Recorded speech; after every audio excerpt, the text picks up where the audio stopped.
Great. We've got our agenda and list of additions.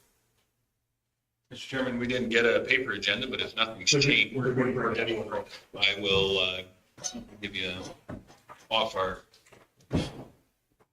iPad copy. I will definitely give you that. If there's no additions. Any additions from anybody? Call a question. All in favor? Carried. Minute approval for a regular council meeting for July 12th, 2023. Just part of our package. Any questions on that? All question, all in favor? We've got our 2 public hearings at 1, so we'll have to prompt right after lunch. And then we've got our delegation. 5.1 is Guy Neitz, Chairman of Clearview Public School Board, for to talk about value scoping process updated. Like, just proceed up. I guess for camera we should do an introduction there too. So we'll start with Michelle. Michelle Hoover, Legislative Assistant. Stettler. Paul McKay, Denali Red Roll. Larry Clark. Dave Grover, Big Valley. Austin Stevens, good morning. Les Stolberg, Weimar Ndiang. James Schneider, Councillor, Erskine South Ward. Keith Orsenson, Communications. Andrew Bishop, Municipal Services. Yvette Cassidy, CAO. Becky. Both. Yep, Becky Scott, your Stettler trustees.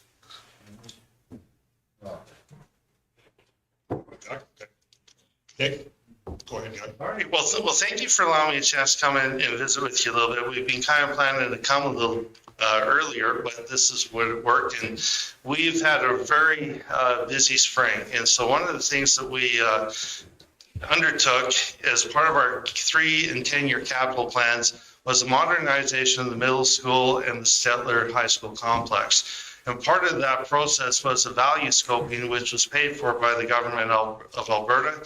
It's kind of the first step as far as doing school improvements or making new build prospects there. And so the purpose of that was to bring the middle school and the high school up to a standard that was more in line with what education is in these days. If you haven't been in the middle school portion lately, there's 3 levels and there's stairs. It's not really amenable to anyone with a disability or a wheelchair or anything. It's kind of a labyrinth in a lot of ways. On top of that, there's additional space. And so part of the Alberta government's purpose by funding this study, and we did it with group 2, was to do what's called value scoping. And so we had members of the community, members of the school division, our elementary and our William E. Hay administration was there as well. And group 2, and as well as 4 representatives from Alberta Education, Alberta Infrastructure was there. They got to have a tour of the building, and they were able to see the whole thing, and they were there to give us advice from the government side as far as the process and what was maybe possible if we wanted to reconfigure or to modernize. So little notes along that, so you understand the age of these buildings. The elementary school was built in 1954, and the high school was built in 1961. The last modernization for the high school was 2008, and the last modernization for the Stettler Elementary School was 1993. And the current population of the high school is 691 students, and in Stettler Elementary, we have 600 students in that building. So as we went through that day and a half process, we looked at, I guess the one thing that we should consider as well is we have declined in students since about the last 20 years. And so we do have more space than is needed.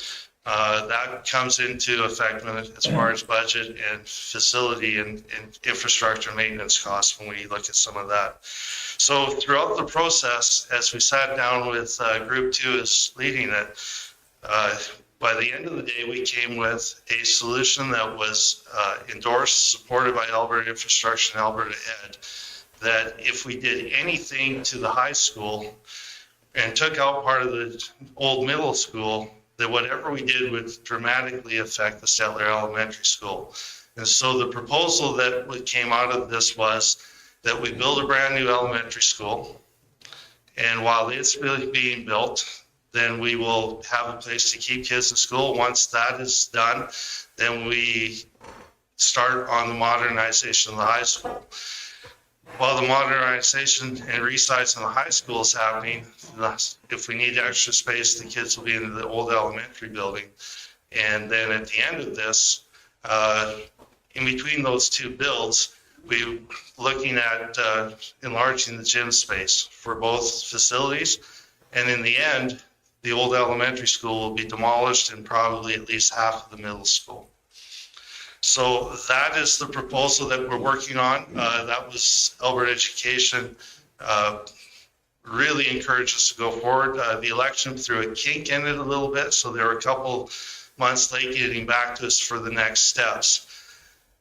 And that next steps is kind of why I'm here today, is because we need to do community consultation. We need to meet with municipal partners and have a discussion about what this may look like in the future, what would be the needs of our Stettler community, looking on for the next 50 years. And as we discuss this, one thing about the modernization I should have mentioned is that if we modernize the high school, we get to keep the size of the career and technology services. So that's the CTS, that's your welding, your automotive, building construction. If it was a complete new build, we would lose about 60% of that floor space, not to mention the equipment. By modernizing the William E. Hay, we can also keep the PAC and that main gym. But then it undersizes us in gyms, and then it allows us in the new build to actually make that bigger. The other thing that we would have in our school already is a play school is there. We do have a daycare that's associated with us. And so the next question is, if we go into a new build with partners, what are other community services that would maybe fit in a multi-purpose or a multi-gym or field house type facility that would be a benefit to our community? The nice thing about this is if we go ahead and do this, it will open up an opportunity for us to have a huge multi-use facility, gym space, community services spaces that will be set back, and it'll allow us to actually have bus lanes, parking lot availability where the old elementary school is.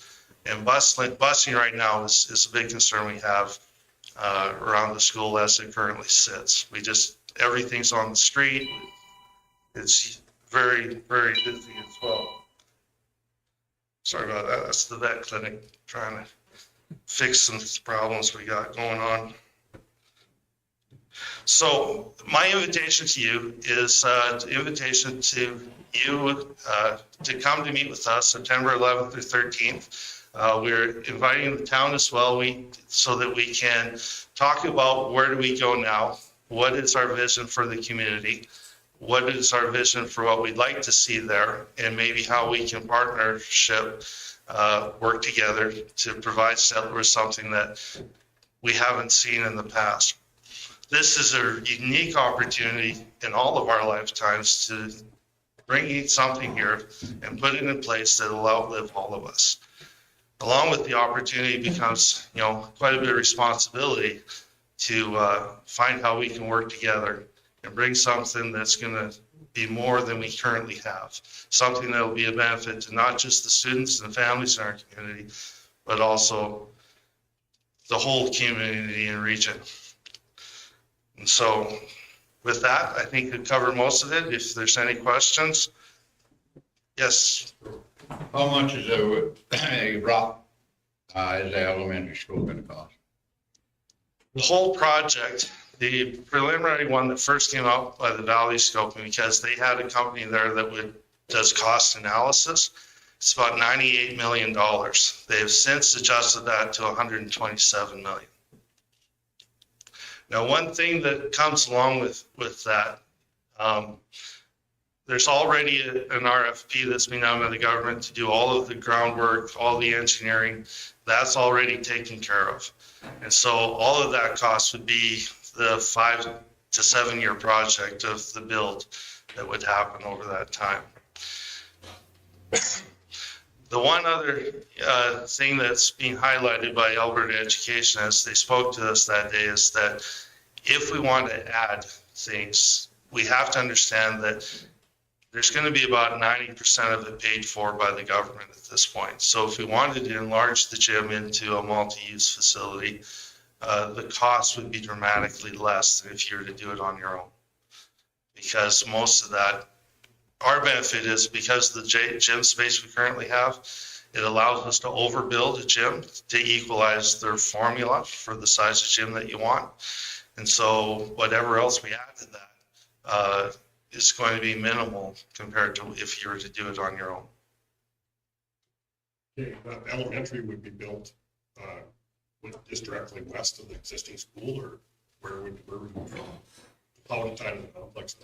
Yeah, at this point, without saying exactly where it potentially could be, it would be somewhere around where the basketball court is, just west of the main elementary school, kind of in that lower area.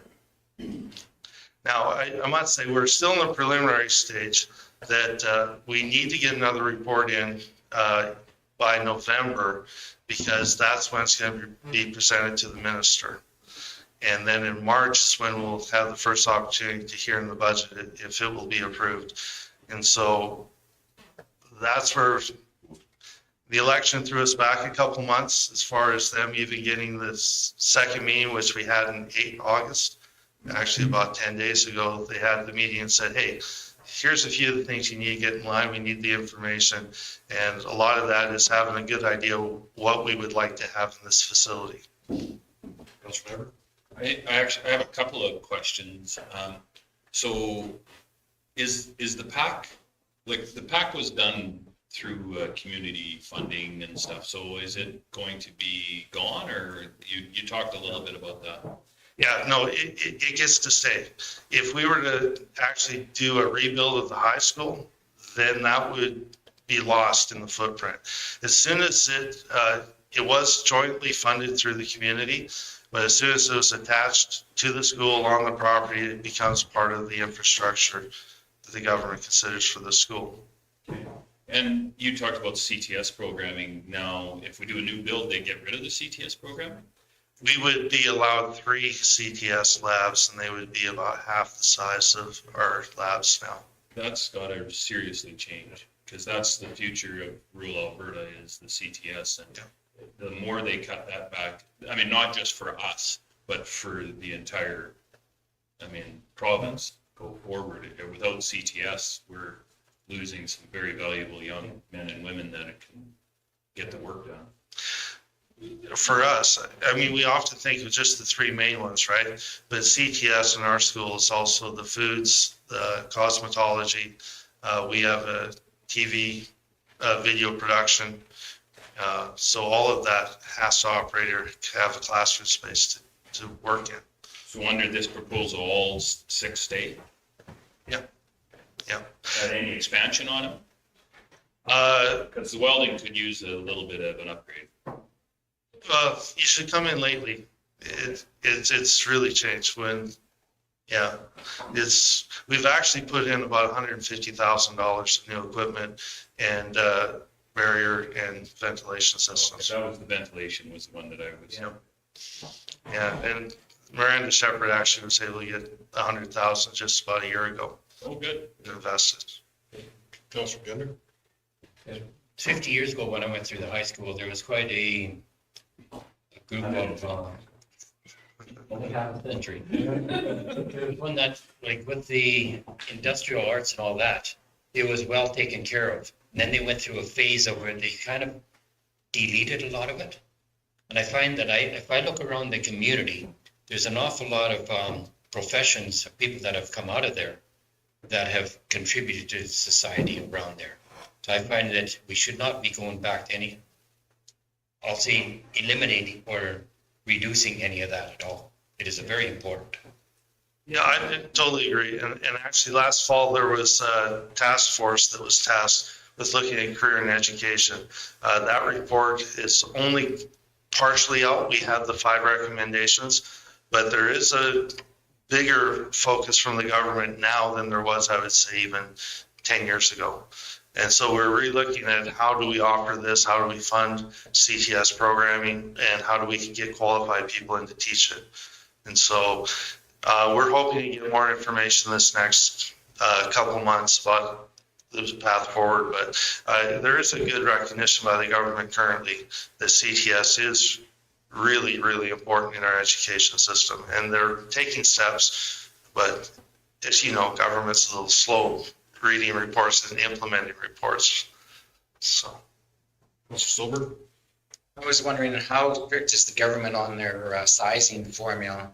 Because it seemed like when they built the new school in Castor, it was just a short number of years later, they had to add a portable to it.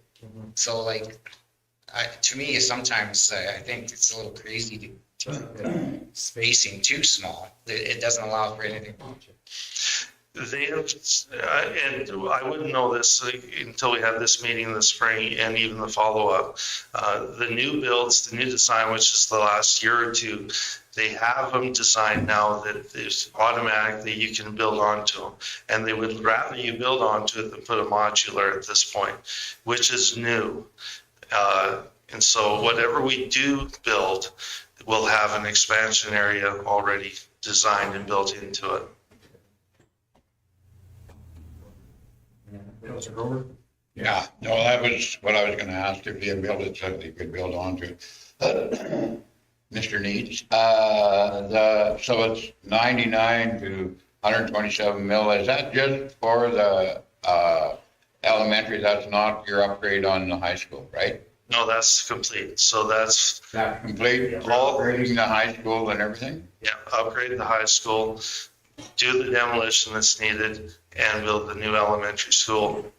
And the larger gyms, which will connect the complex. Our vision is that the elementary and the high school will still connect through this multi-function gym or field room space. So, yeah, and the other one was to add to it, if you could add to the high school, or you could add to the elementary. Like Les, there was, just brought that up, you said you could, okay? Yeah, when it's done, yeah. Thank you. Councilor Stevens? Just a question about your vision for this new upgraded gym when it gets potentially expanded. So you're thinking it could be used by the general community, various sports groups that would kind of have a separate entrance from the exterior, and various nonprofits or sports clubs could come in and use it? That's kind of your vision? That's kind of what the community and this focus group actually came out with, that if we're going to do this, the school is the hub of your community. If we have, for instance, Alberta Health Services has wraparound services such as speech pathology, where right now kids have to leave the classroom and go to, AHS office. We already have a daycare that's associated with this. What other family services in the community would maybe benefit of having more of a centralized area to be where the kids are?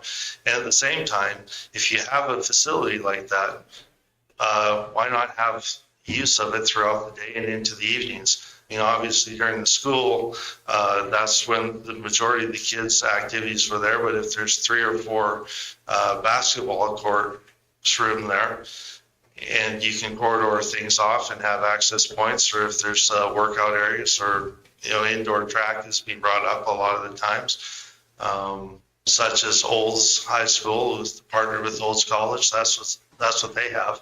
Then it becomes a facility that's in the center of your community where everybody's coming already. It gives a really nice access point for families.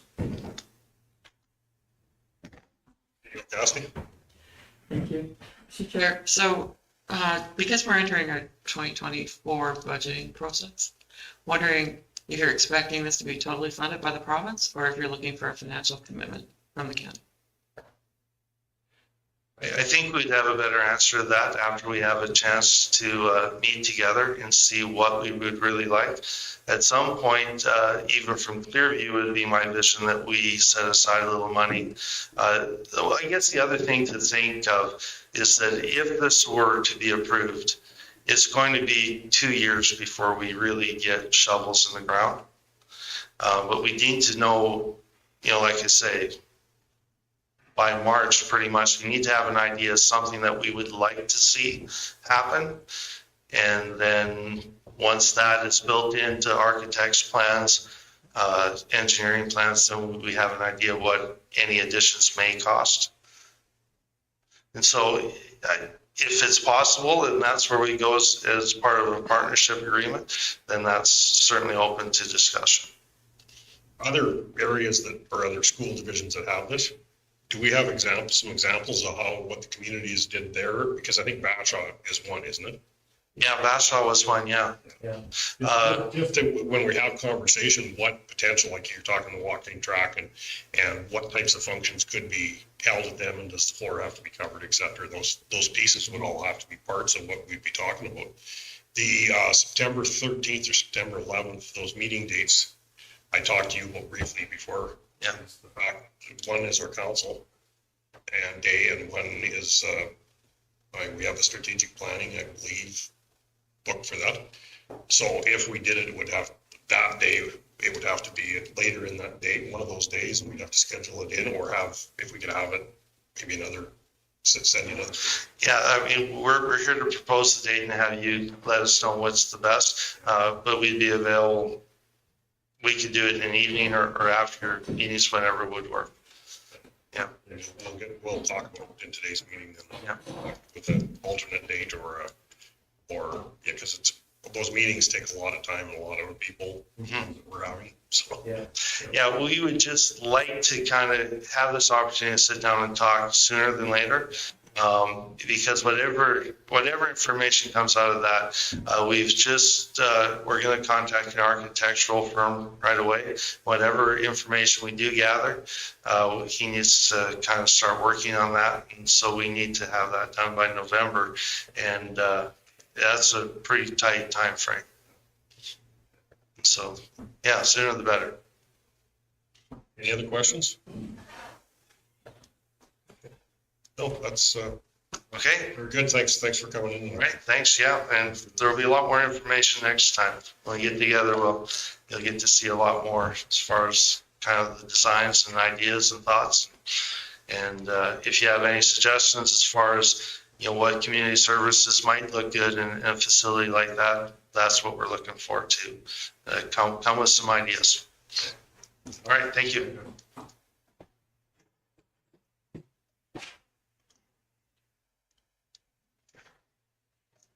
Okay, if we could move forward to 7.4, request for decision for tax forgiveness.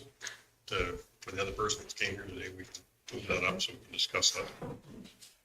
Page 15 of the package. Thank you, Mr. Chairman. I'll let Sharon speak to this. Okay. You ready? Okay. We were approached by one of our ratepayers for forgiveness in taxes on penalty during the years of 2020 to 2023 on roll 431402. The ratepayer is asking kindly consider forgiveness on penalties accrued during this period of 2020 to 2023, totaling $3,129.87, or a portion of these penalties. The ratepayer has suffered some hardship during COVID, which devastated their business. They've had family passing, loss of employment, leaving them behind on their affairs. They're just now being able to meet some of their obligations. The resident has given the county a post-dated check of $10,000 for August 15th. This particular property is on tax notification and would go to tax sale this year. with the total amount that would have to be removed is $13,950.26 to remove it from the tax sale. Now, the recommendation that we have going forward is that the County of Stettler forgive the 2020 penalty of $357.65, the 2021 February and November penalty of $666.82, February penalty and November penalty $1,072.05, and then 2023 February penalty of $1,035.35 for a total of $3,129.87 on roll number 43-1402. The second recommendation is the county forgive a portion of the penalty, or the third one is county would look at denying the request. Through legislation, of course, you have under section 347, you have authorization to cancel or reduce taxes, or cancel or refund a portion of the taxes, defer collection of the taxes. Also, just a consideration of council when granting cancellation or deferred taxes in one particular case. You have to consider the equitability of it, that it would not be unfair to other ratepayers that owe taxes or pay their taxes in normal course. Councilor Everett? So, I'm just for calculation purposes here, to take this off the roll, it's 13,950, but my just quick dirty math here is only 13,129.87. So if you gave us the $10,000 check and the 31,29 cancellation of the penalties, where's the difference of $800?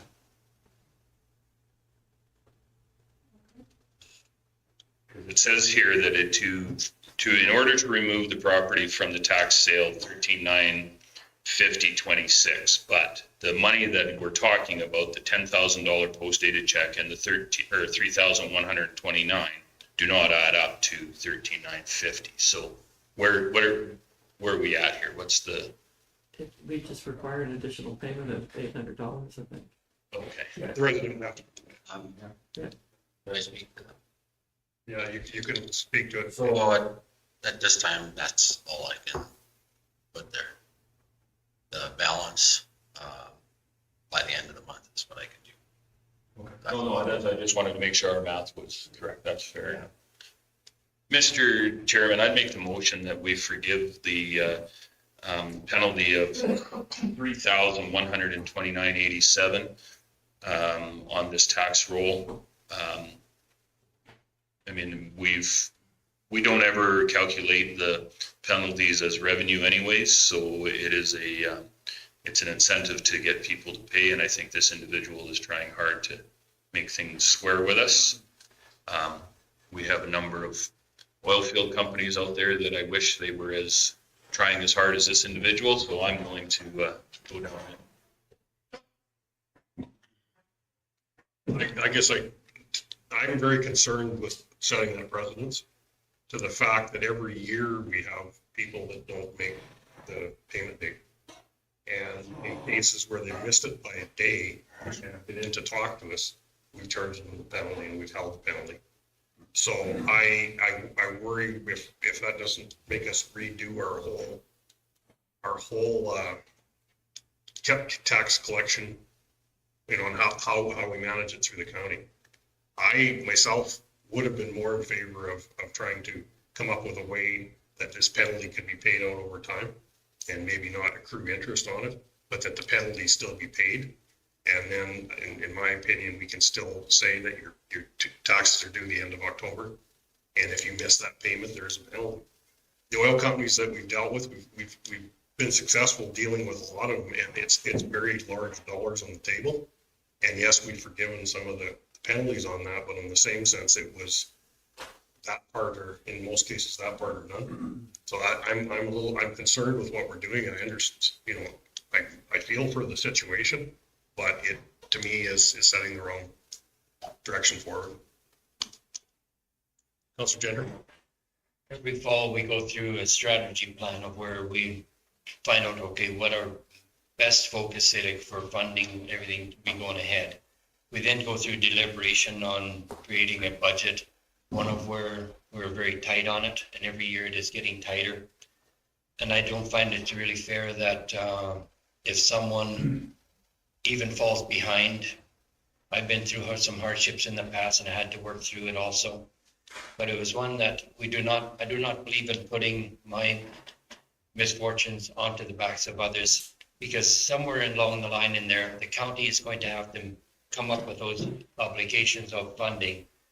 So like if we don't have those funds coming in, there's going to be a time of where the county is going to have to borrow, and everyone within the county is going to have to be footing those bills on it. And I do not believe that is fair. I'm for reducing it down to a percentage and working it over time on being able to do that.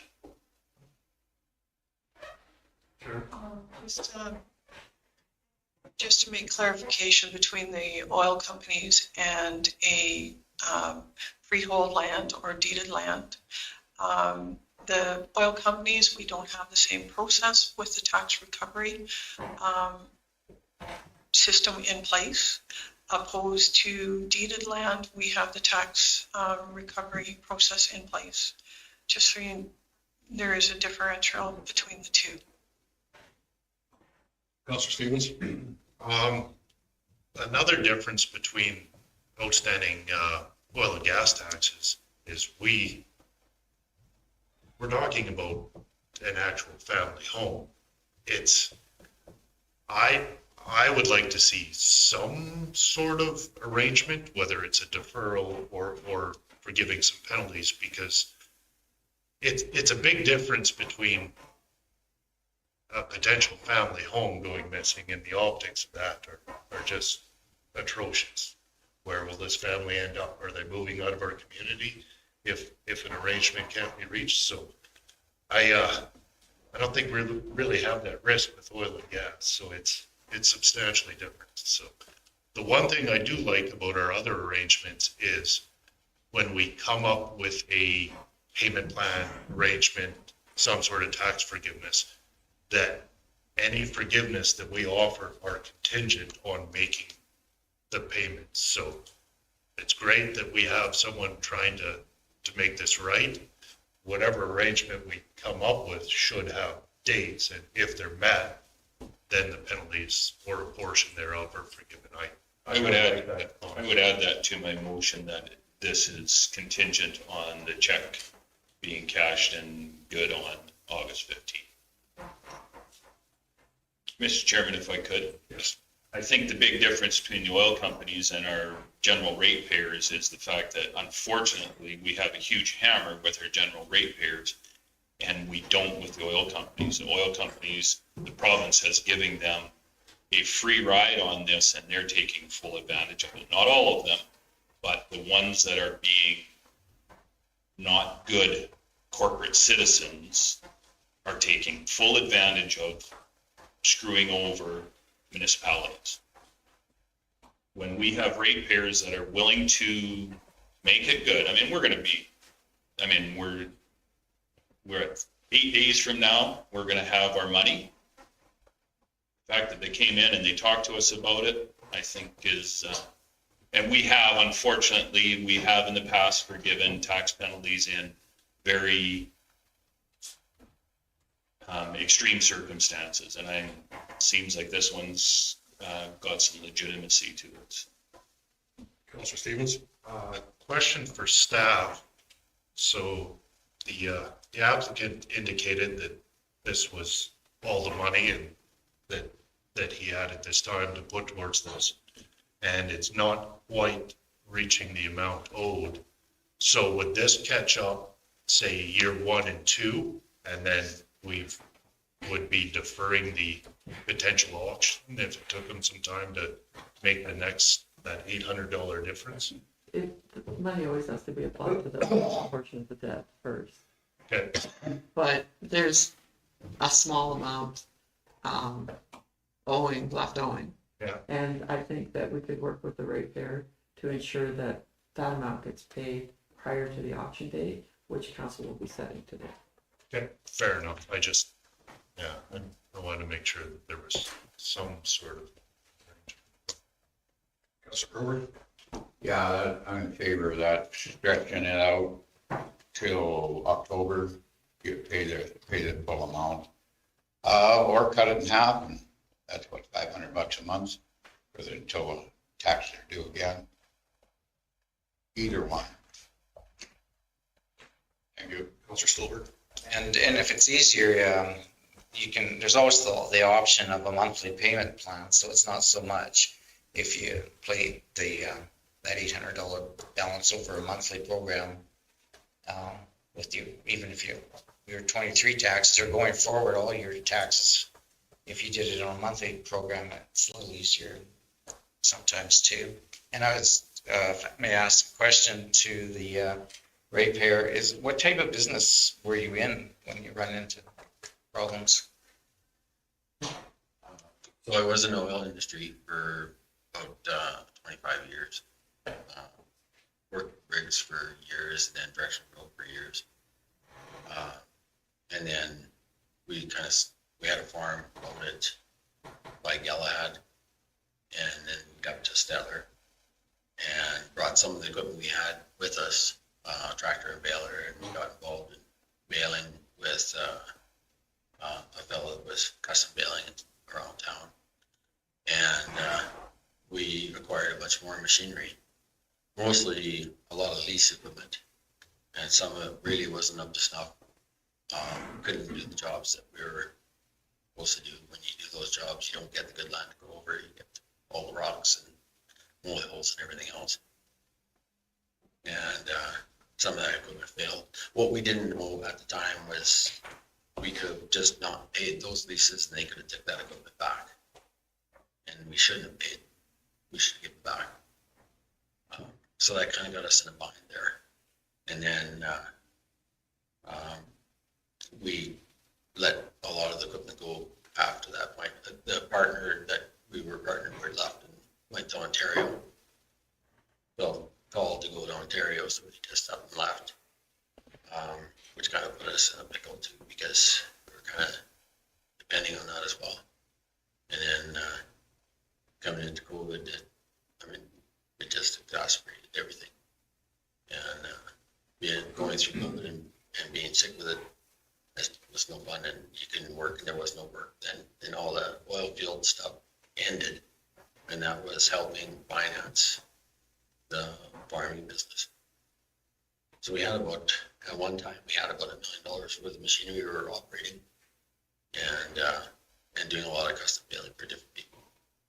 And but now I've got work with Ron Gerdanis in town here with the honeybee farm, and I also train dogs, and that kind of carried us over COVID. I was still able to train even though I wasn't all that well with Delta and that. And we were quite successful. We managed to take a young dog through 2 years of trials and made High Point puppy both years, which has never been done before. And then also my wife works. You probably run into her if you've been in A&W, and previously before that she was in No Frills. Well, that's kind of where we're at. And as far as the balance, if you do remove it, the penalty, and that's all we're asking. We're not asking to remove the arrears. But the penalty, I feel like through COVID, it's justifiable to remove that. I feel like you do give money to worthwhile causes, and it's not like we're trying to get out of paying our taxes. It's just that we couldn't do it. And it was one of the easier ones to let go, to not pay at the time. There's not other ones that we have to. We have many obligations, And we're gonna meet them all if we can. Thank you. Councilor Jenner? Could I ask administration to do some calculations on, say, like, on what your taxes are per year at 4% each, on each year? I just want to throw, say like a number up there, please. Well, we do have a motion on the table right now, so that would be a different discussion too, though. Okay. But back to administration, what does this do to us in October if we forgive? Takes it off the tax sale. Yeah, takes it off the tax. Just so you're aware, also, this is just the arrears that we've talked about and that I put in the RDF. It does not mention the current taxes that, This year's taxes that were filed, that's sent out in June or. yes. I just wanted to say, like, the current year's taxes, that plan is to have, yeah, if their penalty is forgiven, the plan is to have all the arrears covered by the end of August and to have our taxes up to date by October.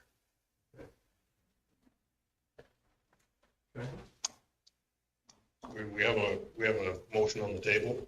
And Just to clarify the motion that we're gonna forgive the arrears as long as the check on the 15th comes through and makes, there's no issues. and then the balance has to be set up to be paid by October. Okay, you got that, Michelle? Councilor Brewer? I just need, so you're gonna give away the 3,000 whatever dollars? It's not a giveaway. We never ever Eliminate. budget for that money as in. We're eliminating it, and then you all just want him to pay his. I just want him to pay his taxes. Oh, Yeah, I want him to I pay. just want to know what I'm voting on. I want him to pay his taxes, and he's made a commitment to us that he will pay the taxes in 7 days here, that we will have $10,000 and that money that the 3,129 is not money we never would have saw anyways. I'm not really in favor of that. I figure half of it and give them time to pay for it. That is on the table right now. That's what's on the table right now. I find that rough calculation, your taxes are gonna be running about 3,200 a year. 37? Okay, like what I would look at, say 4% on that, because like the county does have to borrow some money in order to be able to cover those for the last few years. So I'll just round the number off to say like $120 per year on interest, times 3 years. I'll say $360 on there. I can ask for a friendly amendment, to add that on. We haven't borrowed money. We have no Money still money. has to come from somewhere. And I do not find that because this could be precedent setting in time for others to come. And like, Rod, I know that it's, you've gone through some hardships, but I want also the point being taken to others that it's just not happening. So I just find that a little bit in there would appease possibly some of us in here. We do have a motion on the table. I just want to have a friendly amendment with $360. It's not friendly. So you can make the motion and then vote on the amendment. If that's how you like to take the Robert's rule of law. Is that what you're putting an amendment into? And I'm not sure what your amendment is. I believe he wants, if I understand correctly, I believe he wants $360 worth of penalties over the course of the 3 years to be included in the arrangement. Wholesale changes the emotion, so I think at the end of the day, it's not friendly. And number two, if you wanted to make that should come as a separate motion after this one goes through. It's a wholesale change. It's fundamentally changes the motion that I have made. So it's not really an amendment to it. It's a wholesale change. I mean, you can look at this amendment as well. It's because it's effectively the motion on the table is forgiving $3,100. And the amendment would be to amend the $3,100 to $2,800. Okay, now I understand the amendment a little better. I wasn't understanding Mr. Gender. I'm glad you clarified that for me, because I had no idea what you were talking about. I thought he wanted to change it the other way, so make payments or something. I don't know. Yeah, that's just my understanding from the motion is just only cancel a portion of the taxes effective. Yes. That represents whatever figure you're looking for, although you would need to specify. I just threw out some numbers. Right, Doc, just to let people know that, a little bit of penalty, we're not gonna be scot-free, that sort of thing. Okay, and it's not a friendly amendment. To the amendment, I don't understand. I mean, I think the individual has went through enough hardship on this situation. The fact that the stress and anxiety that's been put on the individual already is probably penalty enough. The fact that he's made a strong commitment to us to make payment. I've had oil field executives in here telling me crap and turn around and walk away, and we get stuck for millions of dollars. And we have an individual who is what I would consider why we are counselors and why we do the county of Stettler. And we're not willing to forgive something that we never ever had in the first place. We've never budgeted for the $3,100. So sure, we got it late, absolutely. But I'm willing to accept that. Councillor Stevens? Just clarification for the amendment that was motioned for.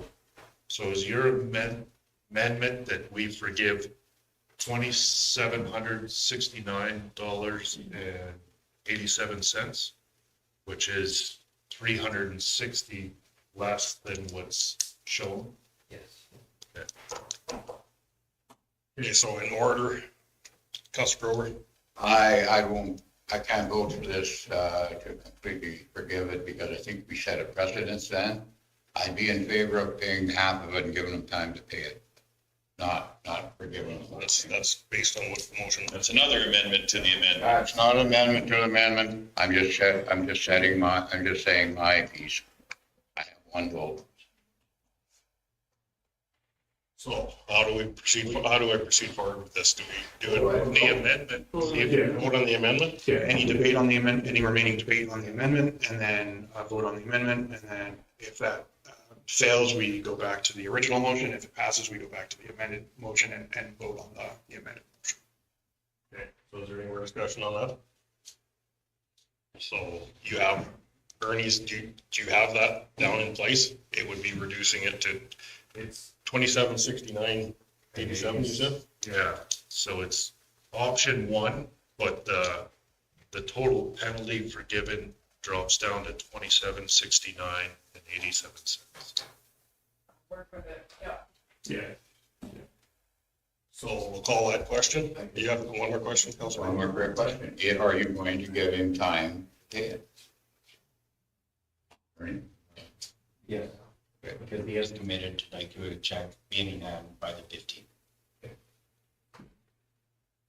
Okay, so we will call the amendment, the question on the amendment.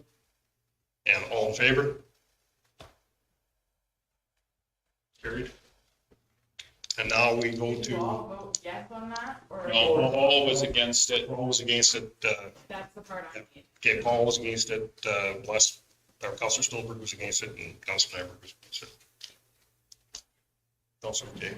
So now, Vote on the amended motion. You go with the amended motion to forgive $2,800 of the arrears. forgive 2769.87 of the, With time to pay. and with time to pay. I'll call that question, all in favor? It's carried. Yes, we got it.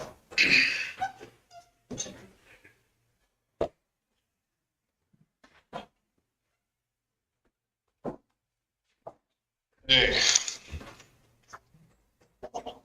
We'll go back to 6. And council's request for information. Roadside mowing along highways. That's Council Stewart. In my recent travels throughout the county of Stettler on the provincial highways, I've noticed on the ones I've traveled, I haven't seen none of them roadside mowed yet, and I see south thistles and Canada thistles and other weeds and sweet clover all in full bloom along the edge of the provincial highways. And I was wondering if we could direct administration to contact either Alberta Transportation or MCON to see what their plan is to get those weeds mowed, because the agricultural community doesn't need any more weed seeds, and it is a bit of a hazard for screening wildlife. And I guess in that conversation, it would be nice to include a suggestion that mowing in future years happen before August. So You go, Cassidy. So we've had a couple of requests in with Alberta Transportation. And the reason why they won't start the roadside mowing in this area is because they have received several applications to hay it. So they won't commit a mow until the haying stands, and that's usually, they guess around the third week in August, and then you'll probably see them start mowing here shortly. And that's what they've done last year and the year before. They just prefer, because it saves them money, if people come in and hay the ditches, and then if they don't, they come in and make the one round. And I totally agree with Mr. Stolberg that we need to get on this before these things turn and start to propagate. I started seeing toad flax now that's starting to show up. You go out into the West Country and they are completely covered with it. We could do a weed notice. What's that? We could do a weed notice. And maybe that's what we need to do, because we're starting to see stuff that is, I don't think we've ever really had a toad flax issue in this county. We've been one of the ones that we've really kind of stepped on. If we see it, I think most councillors are aware of it, and we get quite excited about it, and we get our Ag Service Board to get on it, and our ratepayers as well. So, but that stuff is, and the Anson wormwood, and is another one that is top of mind, right? That is on all the roadsides, and we're working hard to get down on those. So, scentless chamomile. These ones are the ones that we've worked hard to keep away in our own ditches. And I think we need to work towards keeping that out of the highways. And we're talking the 601 and the 589s too, the ones that are the gravel highways too, right? So, which most people don't know. I've noticed the bulk of the weeds are seeming to be right on the shoulder, and that's difficult to hay anyways. If they mowed the shoulders, the base of the ditch is where most of the hay is, and it's easier haying. There'd still be a lot of hay available for the locals. And just coming into Stettler today, there's been a young person haying along the ditches, and he's did a pretty good job where he can get at it, but the shoulders, yeah, where a lot of the south thistles and stuff are at, aren't being touched. So we're still, and where the deer would pop on it. So, but when we've driven up to Rosalind and Balf in the last couple of weeks, they're mowed from fence line to shoulder. Fence, yeah. That's their explanation, and I think every year we've approached this, for them to start mowing the sides fairly. They won't, because this for them is a cost saving measure.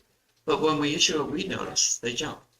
Well, could we put a letter to them that basically they're not going to react quicker than the third week of August anyhow? Put a letter to them saying that this is our understanding and our expectations, and if it hasn't started by that point, weed notices will be coming.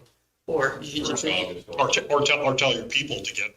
Or just issue the weed notice, and then that will bring it to the top of the pile.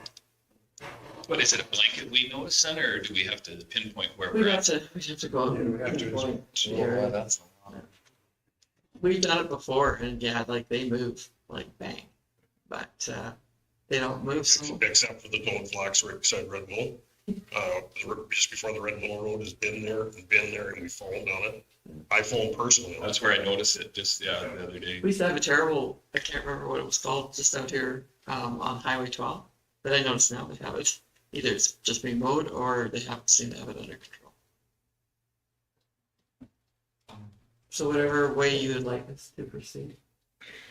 Well, I think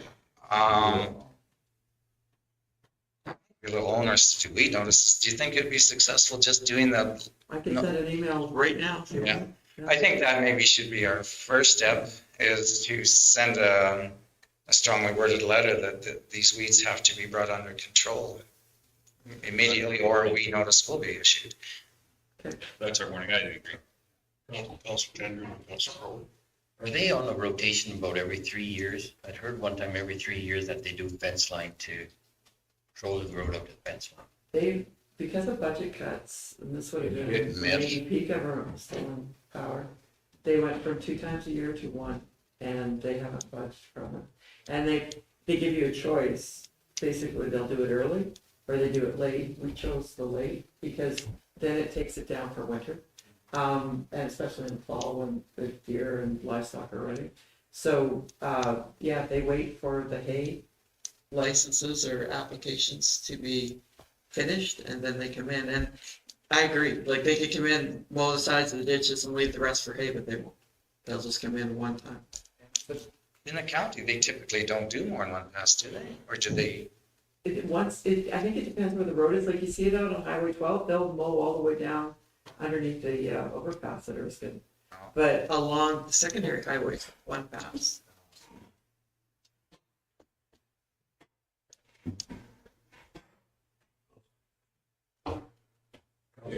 They only did one pass off the town here. And I think they should do it because you can't take a mower on half of that stuff. Hay. And we're getting on in the haying season here anyhow. I think we should send it, if we want them to cut them and get it done. I can, if council directs me to do so, I will send an email to BT. Kendrick, did you have something else? No. So should we in that letter say that we would like to see it? I mean, August 1st is already late because a lot of these have seeded out. I mean, the Namson by now is probably full in seed, but I mean, at least if we say by August 1st, maybe they'll mow it before August 1st, right?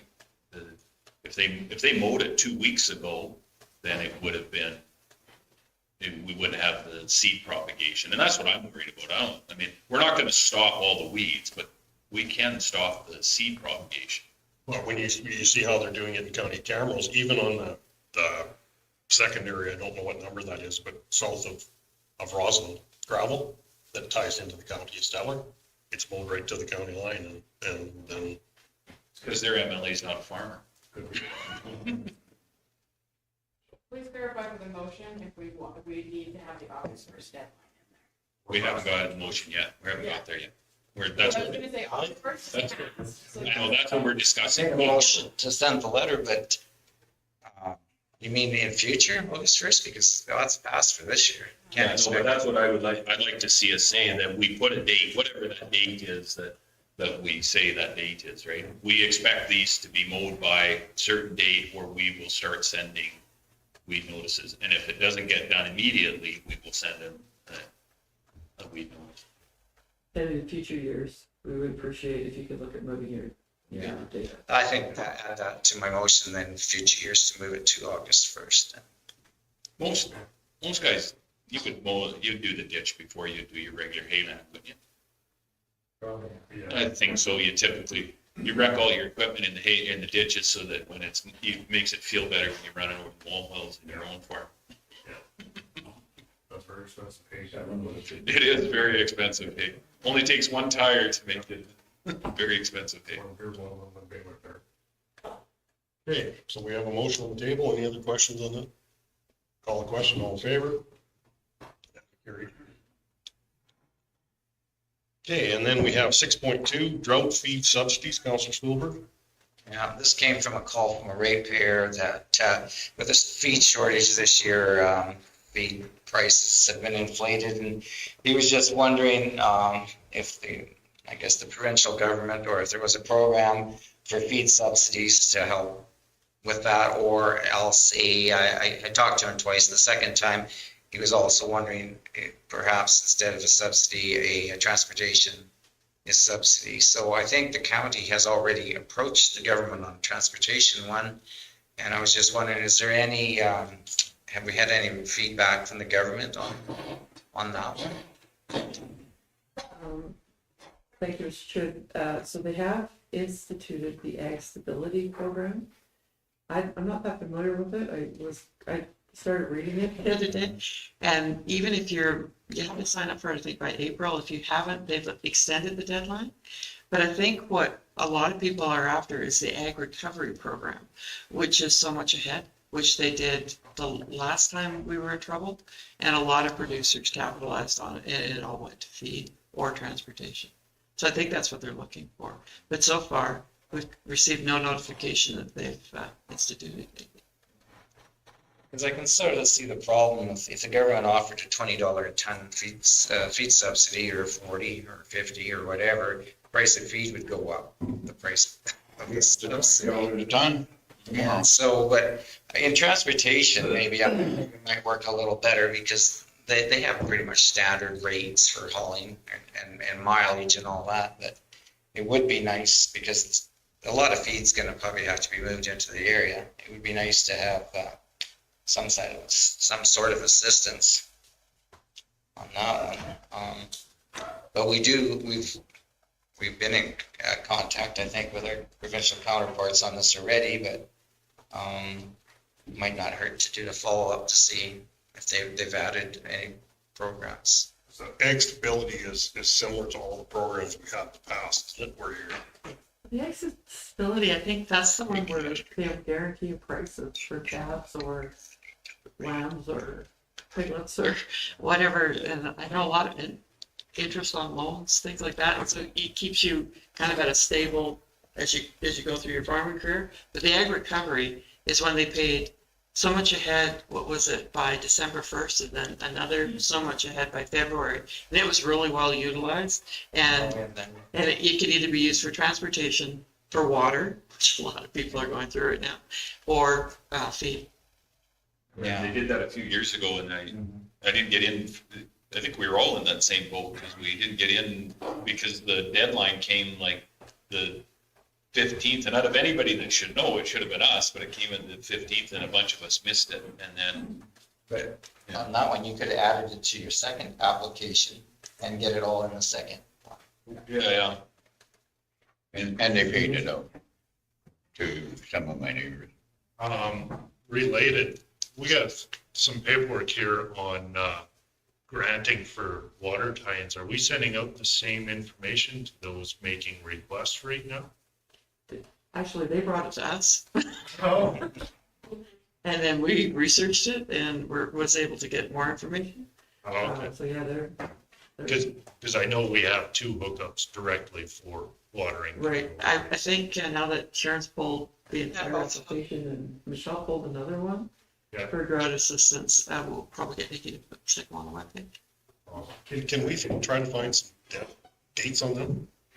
Because we were looking at it briefly, maybe they are in there, but Sharon and Councillor Stolberg and I were looking at them, but it didn't really indicate clearly what time frame they were or what dates, or just so we're telling somebody that it's by this date. Yeah, get it in ASAP, but You got to read better too, because the dugouts used to be, it used to be a certain size dugout you had to build, which was, they were very much oversized.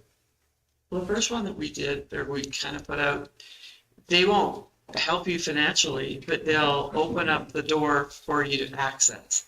So if your closest source of water is a sewer lagoon, they'd approach the municipality to be able to let you haul out of the last cell.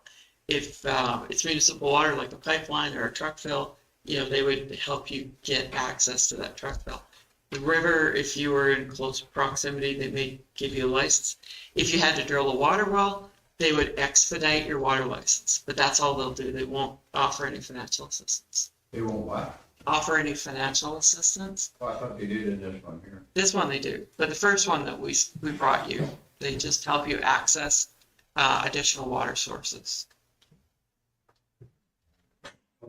Just one quick question back to the CEO for clarification. Did you say the Ag Recovery Program has already been implemented? No. No, it hasn't. Ag Stability Program, they now extended the deadline. So if you hadn't got on it before, because I think it's an April 30th deadline, you can get on it now. You have to pay the penalty, but you can get, at least you have access to it.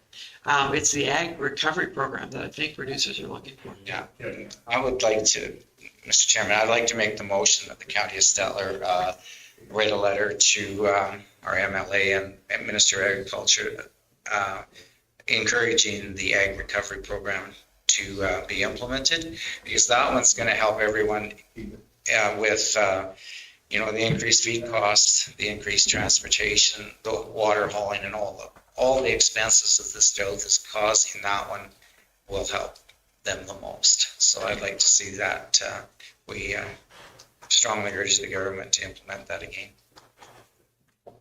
We're voting with both hands on this one. We'll call the question, all in favor? We can only count 7, so. Yeah, I know. I am strongly in favor of this. Okay, we're on to the new business, request for decision, water hookup request, page 7. Thank you, Mr. Chairman. So Sharon, are you still here? Yeah. So Sharon worked on these applications. These are the ones that you approved by email. So we're just looking for you to basically ratify the motions. Councilor Stevens? I will give you the motion to approve the water hookup as presented. Go ahead, Mr. Chairman. I guess both of these ratepayers have also indicated it's just for cattle, that they've hooked up into the water program with us. And they were looking to also be able to not have the monthly fee of running during the winter months when they're not using it. I know the one ratepayer specifically has set it up where his hookup is that he can blow out his lines so nothing will freeze during the winter. The other one, I haven't spoke directly to him whether he's planning on doing that also, but he has also asked, because they're not going to have any cattle at these sites during the winter in regards to paying the monthly fee that is in our tax or in our bylaw. Also, I know I have another gentleman that phoned yesterday. He has also asked in regards to that. The one ratepayer that I had spoke to, he had also asked if the county would look at or has anything in place for hooking up just because of the drought and the cattle. Otherwise, they wouldn't have hooked up. So would there be any other incentives or I guess forgiveness in the $15,000 that they would pay? I think part of that forgiveness would be in that package we just read today. Councilor Stevens? If it's acceptable to the chair, I'd like to deal with the hookup requests. And then instead of dealing with the forgiveness on each individual application, we do that as more of a blanket. And we have a memo in 9.1 that kind of addresses that too. So. Yeah. Okay, so Councilor Brewer? I got a quick question I want to ask you that or whoever, or Sharon. So they blow it out, and how much money a month are they saving?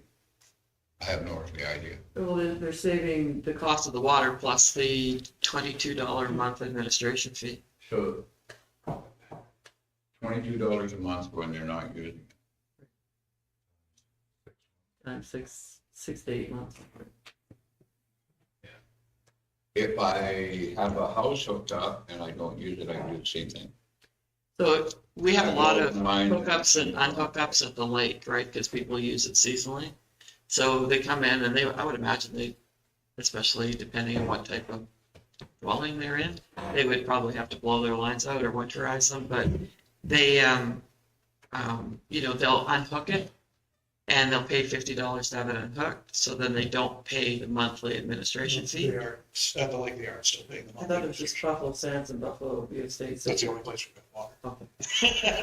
So yeah, they do pay it, I guess, and then they pay again to have it hooked back up. Yeah, if I can add to that. Can we, Mr. Chairman, can we deal with this in 9.1? I think we'll deal with it. We'll discuss it at that point. Because we have the request for decisions for water hookups, for 7.1, and we have a motion on to Accept it. Accept it? And this was already done. It was right on top of the line. Okay, right. It's, so the 15,000 covers the cost. Question on the table, all in favor?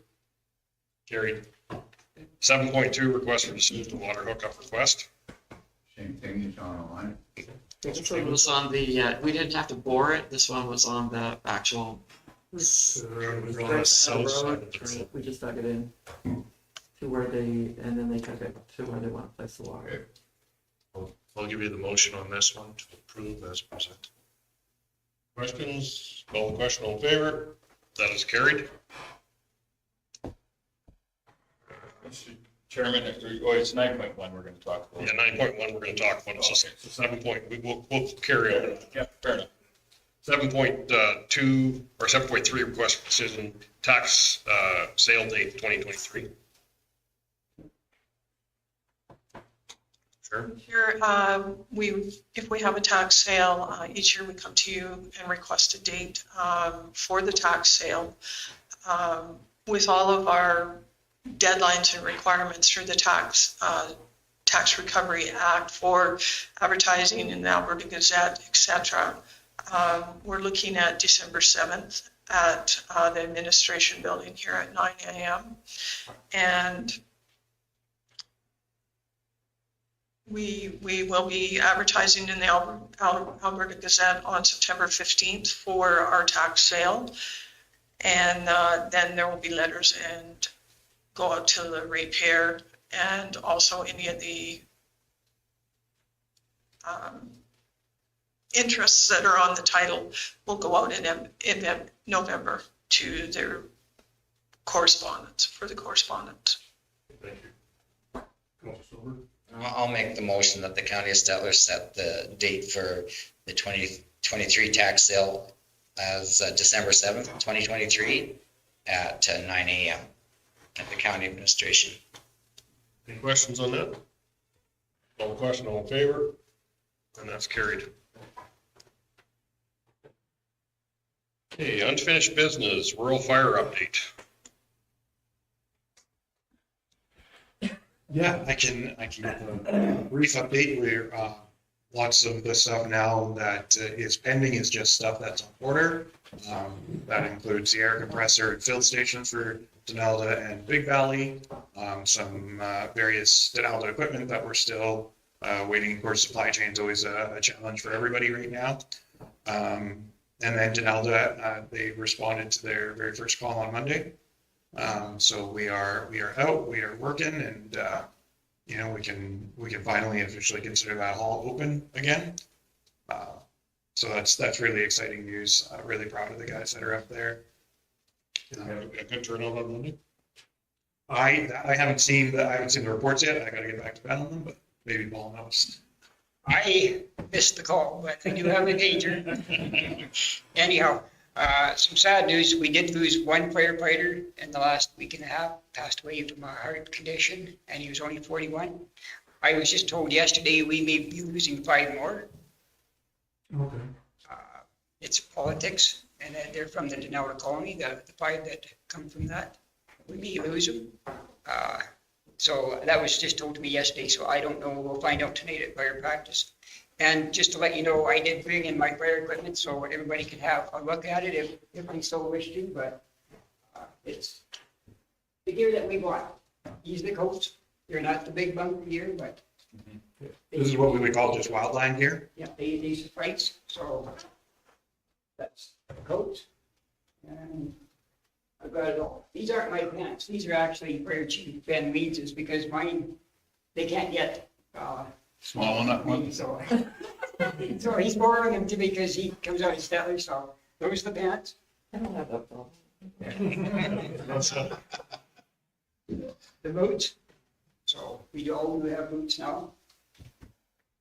And the headgear isn't quite what it is, but it's what we were able to get in the meantime. And since all this equipment has come in, the firefighters that joined are just ecstatic to get their stuff. And like I said, most of us do have beepers, so this is what we have so far. As far as equipment is. So I just thought I'd bring it in just to show the rest of council as to what we have put in the Denali Fire Hall. So we all thank you very much.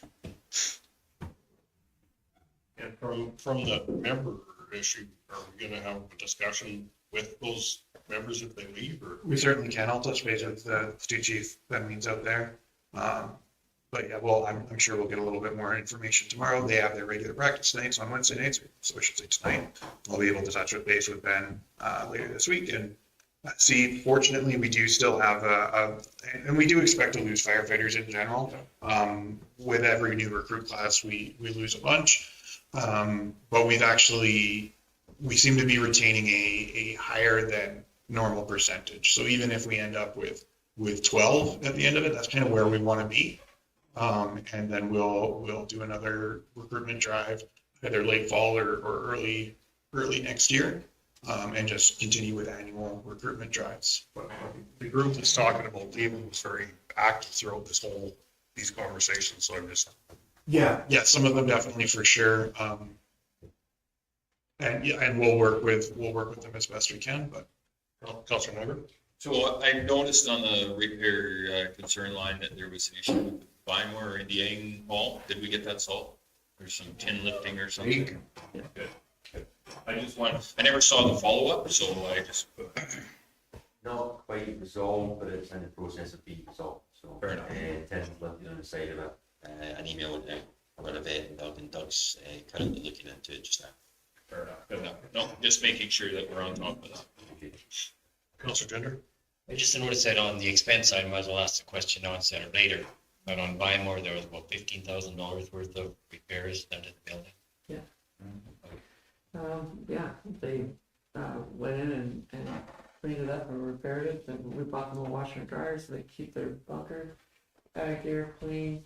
The door works, so you don't have to stick your foot out the door to hold it open while you drive the truck out. The sign is on the Bymore Fire Department, looks really nice. It's never been on there before.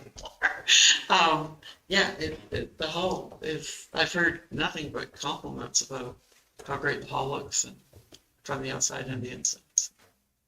Hired a cleaner to. Yeah, she's been doing a great job. We've got cleaners in all three of the rural halls now, as well as Stettler Hall has a cleaner as well. And then also Joe and Kara through our maintenance department, I think Brad's involved, are going through the facilities and ensuring that anything that needs to be repaired gets repaired. And so that we don't find ourselves where we were earlier this year. Also, I guess an update, Joe probably can do it better than I can, but we're not having much luck sourcing parts for the tender from the Stettler department, which the Novus is still in covering for it. But it's still sitting broken, and we're just having hell getting parts. We've asked the insurance company to actually look at a replacement because we just don't know if we're going to get this thing back up and running. Councilor Gender and then Councilor Grover? I guess I'm okay here. Councilor Grover? So that's the pumper, whatever, that they broke back wheels off of? Front wheel, and Front wheel? it's the tender. It's a tender and they. Carries water. The front wheels Can't broke pump, off. yeah. Oh, yeah. And you can't get parts for it? Having hell. Yeah. Is that the one with the Chev? Yeah, 100, or which one? I thought it was the Peerless, was that right? Takes that back out. Yeah. Yeah, on a Spartan chassis. Yeah. That's the thing, it's a custom chassis. Yeah. That's where the parts get released.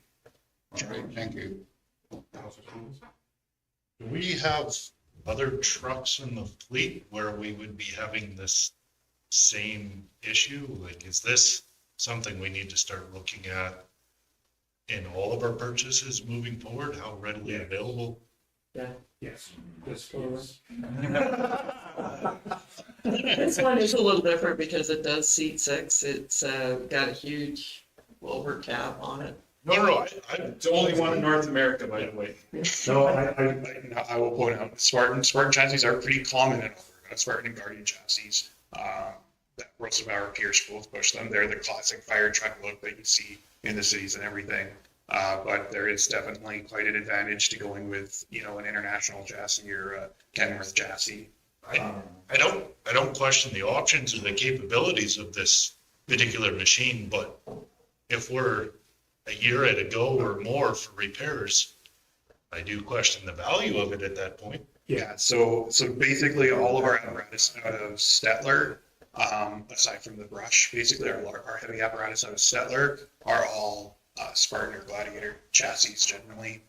So there is some risk there. The reason we've purchased those in the past is the capacity, because you know in an international you might get capacity for 4, maybe 5, whereas these are 6, 8, even 10 in some cases. We don't generally buy a 10-seater, but that 8 capacity where you've got 2 in the front and up to 6 in the back is pretty important when you're trying to get 2 teams. If you've ever got an actual rescue to do within a structure fire, you need 1 team in there, 1 team ready to pull that team out, kind of thing, and then instant command and safety officers.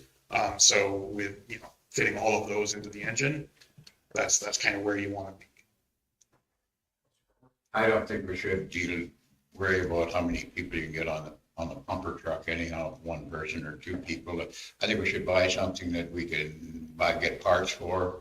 And you get a minivan, you get pile of them in there, you get dozens, and some of them, it depends how long they are. If you want to take them to the fire, there's 2 trucks that we have running around. Maybe put a couple people in them. Just my opinion, thank you. I think the new manager of the regional fire department will, be able to point us in the right direction where maybe we can get, not off the rack, but close to off the rack Fire trucks, which are easy to repair. In the meantime, this engine is huge, or not engine, but tender is huge. We have a lot of money invested in it, and I want to get it fixed and back on the road. So that's my objective, and Joe's still pulling his hair out, trying to get it done. But we will keep at it till we're either bald or we have a truck up and running. One of the other good news stories for the fire department is Andrew and I met with the town CAO and their manager of their financial services, and we were able to get an ad out. And so we've already received some resumes, 3 to date, and they're all very well, excellent resumes. You would give all 3 of them an interview, and hoping to get some more. So there is some candidates out there. There certainly seems to be some candidates that would like to move to this area. So we're feeling pretty fortunate about that. Yeah, Red Deer had an ad out as well that just closed here, and within a week of advertising, I think they had about a dozen applicants. So that's basically the market right now, which is pretty healthy for a senior position like that. Yeah, I have one question back to administration though.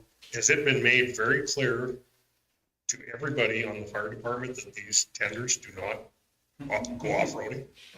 Well, as soon as we get this one fixed, we will make it clear again, but they know what they spec them. They know that they're not supposed to leave the road, but you've got a fire going, your adrenaline kicks in. I mean, I understand why they end up off the road. You think it's been dry, it's hard, when you get that truck out there, and then all of a sudden it disappears. But that's a pretty big move. Yeah. Oh, I'm sure that everybody knows. I would hope. If they haven't, they got it figured out by now. They're going, No, but there's not one missing. It's that one. I know there is. There is in the fact that the one there's a hole being filled, but it's not the same truck, right? I mean, they're definitely 2 different trucks.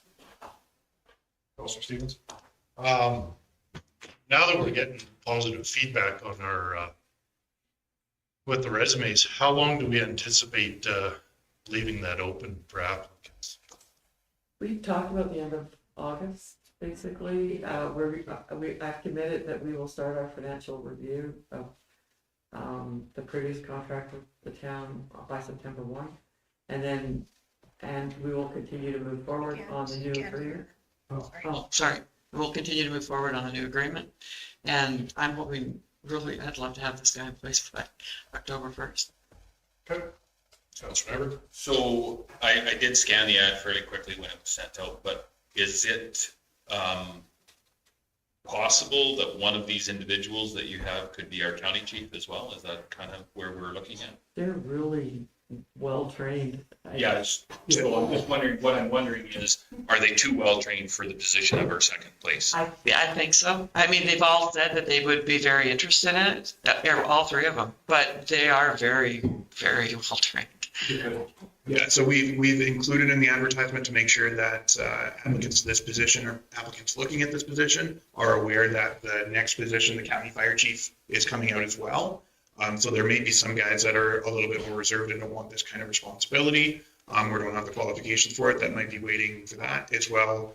There's always the potential of more a local applicant flavor for the county or existing firefighters or former firefighters that are already settled in this area. So we're definitely pushing that. Yeah, we've got another position coming. Please don't write us off. And then another big push once we've got there, and a little bit more local advertising on top of the advertising we've got it for all the fire chiefs, provincial fire chiefs associations, and AUMA and RMA and stuff. And they probably haven't even went out to them yet, RMA and AUMA yet, have they? We got them out, or Nikki got them out very quickly. I realize, but I don't think they have that. I haven't seen a newsletter from RMA. Oh, not a newsletter, but just their job posting. Oh, I see. Okay. So this year, fire chief will look after the whole area, and then the town will have one firefighter, one chief, and the county will have one. They won't, the county won't have 3 fire chiefs, they'll just have one. The town will just have one? Yes. Okay, good. And then combined, that'll be the combined manager. So the combined manager will primarily focus on coordination and regional aspects. So when we say regional, that's everything that we participate in together. So a good chunk of Station 1. And then the county guy will have a better flavor for the county specific stuff. So all of our trucks in Station 1, all of our rural fire halls, supporting those guys. So it'll be, basically an even split on the manager position, and the county guy will be there to fill the gap. And we discussed with the town representatives about all 3 of them being housed at Station 1. So we may have to go in and do some renovations to make sure that, we get all 3 in there, but we just put 4 people into my old office, so I think it can be done. Well, especially if you have it on call or something rotating, how many times will you have all 3 there together? Yeah, But that's part I think is really good, is we've heard over and over that for people to have time off and to be able to take time off, now we're gonna have 3 very qualified people. We're not gonna have the burnout, I think, that we've had, and when you get burnout, of course, it gets tougher to get the day-to-day, jobs done. I just think it's a really good news story for this area. Absolutely. So Councilor Gender and Councilor Crowley? The age of this tender that's down, what age would it be? Maybe 07 or 08, I think. Is it that old? I thought they Yeah. were in the teens. The newer ones are newer than that. The town tender was the first one, right? Yeah, it was the And very then we backed up with, we bought 3 at once, which went to Denali, Big Valley and Bible.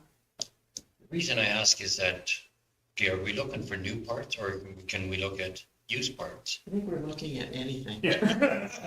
Anything everywhere? I said to Joe, you thought about maybe, grabbing somebody, and if we could find a light fire truck, maybe jacking it up and stealing if we can.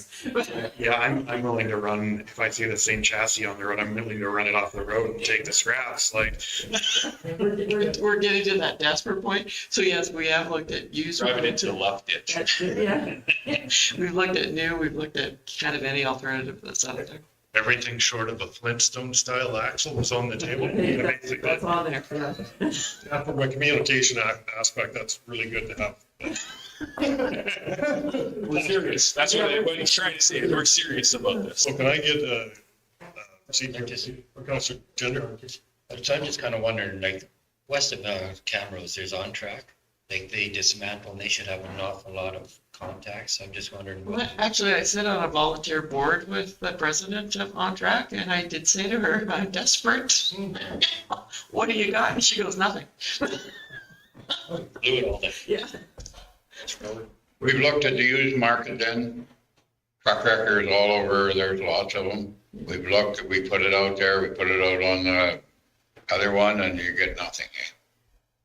Our parts manager is one of the best guys that I've ever seen in my life that can source used and new parts. Like I don't know where his contacts come from, but he can pull the weirdest stuff out of. We get them in the morning after late night, no. Yeah, unbelievable places, and then they just cannot get this stuff. Okay, I just had to ask. Thank you.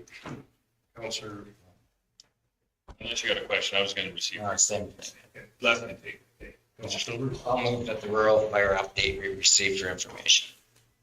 No question, all in favor? Carried. Thanks, Counselor McKay, for bringing that in first this evening. 8.2 Bar WRV Resort Tax Forgiveness. So I just emailed you a email that we received from the Buffalo Lake Meadows Community Association, who is speaking on behalf of most of the community associations out there. And basically, they're asking for an explanation on the tax forgiveness that was given to Bart W. And they want it in a written form. So we felt that it should be put on the agenda so council can direct administration how you would like us to respond. Questions on that? Direction? Mr. Chairman, I think we just sent them a letter stating that this is a policy that we've done on multiple businesses. I mean, we've done tax forgiveness on multiple different businesses. This one was definitely unique in the fact that there was, we typically do a 5-year plan, but this one, their first one, they pulled the trigger a little bit sooner, I guess, and pulled it on the agricultural portion a little early. And we get a lot of grief of not being business friendly in this community. We also get a lot of grief about diversify the economy, and then they turn around and say, well, I don't want you to do that, and I don't want you to do that, and I don't want you to do that. Well, what else are we supposed to do? Okay, maybe give us a list of what we should be diversifying the economy so that we don't get grief every time we invite a new business into the community. It seems to me that as long as it's not in your backyard, we can have any business we want. But if it comes into your backyard, all of a sudden they don't want this particular business or they don't want that particular business. It becomes very difficult as a counselor to sit here and say that, take the grief in and day out on a regular basis about not diversifying the economy. We have no choice. When somebody walks to that podium and asks for an application, we accept all and everybody on face value. We cannot be biased. As much as the Facebook warriors can be biased all they want, we cannot. So at the end of the day, we make a decision and we go forward with it. So yes, I would make the motion that we reply back to them that this is a policy that we have worked on. We're going to finalize it and make it a solid policy. We're just working out the kinks, and there has to be a little bit of wiggle room when we're doing these things. Does that give me enough information? Yes, sir. If we're going to send out a letter, I would like to include that we are working on a blanket new commercial development policy. This is kind of what we're targeting to stimulate growth. It's instead of treating these as one-offs, individuals applications. And secondly, I think it's fair to give a bit of an educational piece on the municipal versus the requisition portion, just to explain that there is still taxes coming in. I mean, that's somewhat of a complicated issue for to get out there. I welcome this because this is actually a great opportunity for us to get it out there and explain it to people that hopefully will listen because, And I think to sum it up too, the county of Stettler does not want to see new development that comes to our county to fail. And when they run into unforeseen circumstances, and in the past, we've had a number of new developments that ran into unforeseen circumstances, and we have helped them out with a bit of a break. And this one is no different than the ones in the past. And it just basically would be a black eye on the county if every time new development comes in and then they run into problems, if they have to fail because we turn a blind eye to their situation. So I think That's basically why we put in this policy in effect. No, I'm just ready for it. And I guess on that we have to treat everyone fairly when they come to our table. And I feel that's what we treated them the same as we did the other businesses. And I know it's maybe been controversial over the years, but go forward, we still have to treat everybody that comes in front of us fairly. Councilor Jenner? We dealt with one this morning that we all discussed and we all come to a conclusion on it. We had leniency there. So there does come a time for leniency when we look at business coming in and they're looking at some breaks. We have a motion on the table. Call the question. All in favor? Opposed? Opposed?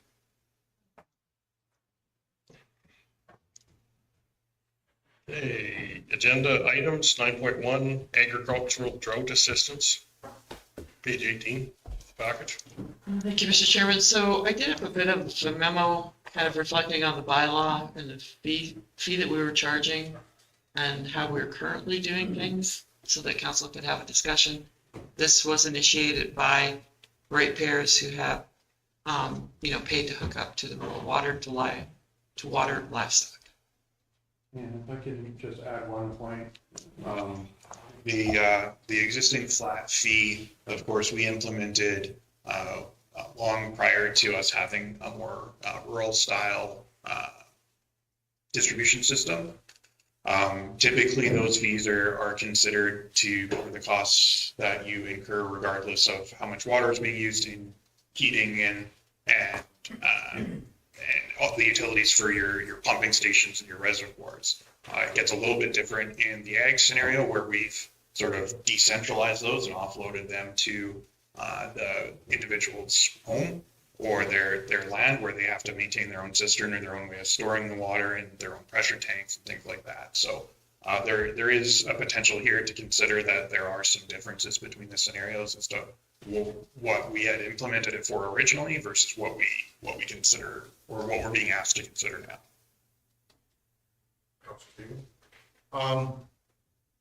Hopefully this is kind of a one-off situation where we're getting all these requests strictly for watering livestock. So my first thought is to be a little more targeted. Yeah, incentivizing our ag producers and trying to help them out, I'm all for that. Could we look at just waiving the $50 disconnect and reconnect fee for 1 year as an assistance to our ag producers if they're connecting to water cattle? We just waive the $50 connect and reconnect fee for this 1 year to try and help them out. And then it's not wholesale changes that may never be needed in the future. What's some of these water meters worth? The 22 a month. We got a few conversations. I passed it to Mr. Like for these meter vaults, what's a water meter worth? The meter itself is a few $100 to $500 kind of thing. The point that I want to go to there, okay, see like if, okay, we have the farmers attached for 1 year, then the next 10 years it's not utilized, and this meter is going to gradually default on us.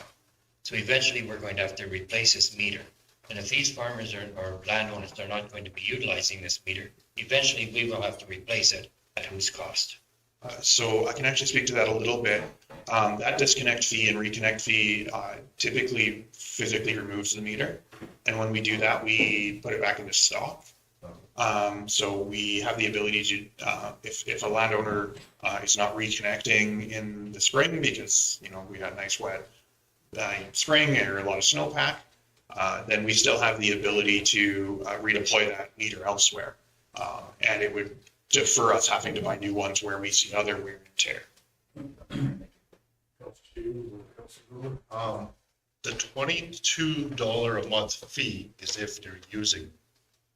And if you choose not to use it, you have two options. You can continue paying this $22 a month fee, or you can pay the $50 to disconnect. So if you need water for 4 months out of the year, you pay the $22 fee for those 4 months. No, the way the bylaw is currently worded is and it was more specifically to consider the lake where we've got a special tax levy anyways.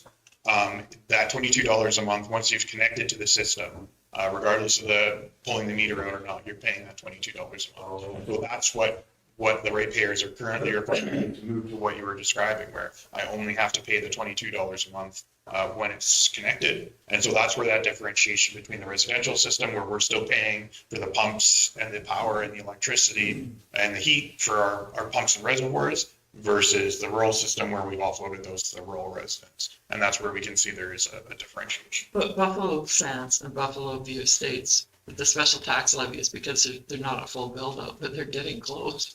And once they get to full build out, special tax will go. So in Erskine, if somebody disconnects in Erskine, did we charge them the fee? We are currently still charging the fee. We've only had, I think, one request about it, and that's actually, I think it was around that request that we clarified the bylaw. Because there is still the cost of running that reservoir station. And well, I know where there's 2 or maybe 3 of them that when we went by, they said they take it, they started paying 15 grand over 10 years, we carry it, and they never did hook up to it. They don't pay the $22 a month. They don't pay the hookup fee, they don't pay nothing, right? Right. As long as they don't hook on to it. Right, because there's no meter vault in the ground, right? Adds to the value of the land, but. So, I don't know, I mean, you're looking at, $200 a year. What's it cost you to haul, a jug of water up and down the road, especially if you have to do some repairs? Can be fairly expensive. Honestly, the fact of the matter is, I mean, just your fuel alone, if you had to drive from Stettler or Erskine to one of those points, I mean, 2 trips and I'm pretty sure your fuel has been taken up. So, I mean, I don't see this as a make it or break it situation. If you want to take the $50 and do it, shut it in, that's your gig. But the $22 a month that's what we need to maintain this and service. It's trying to keep everybody, I know it sounds socialist, but everybody in the same boat. We're working together to put a water system for the county of Stettler. That $22 helps maintain our entire system. So I'm not in favor of giving it up. So for the farmer, it'll be 100% write-off. For the household guy, you're not writing it off. So.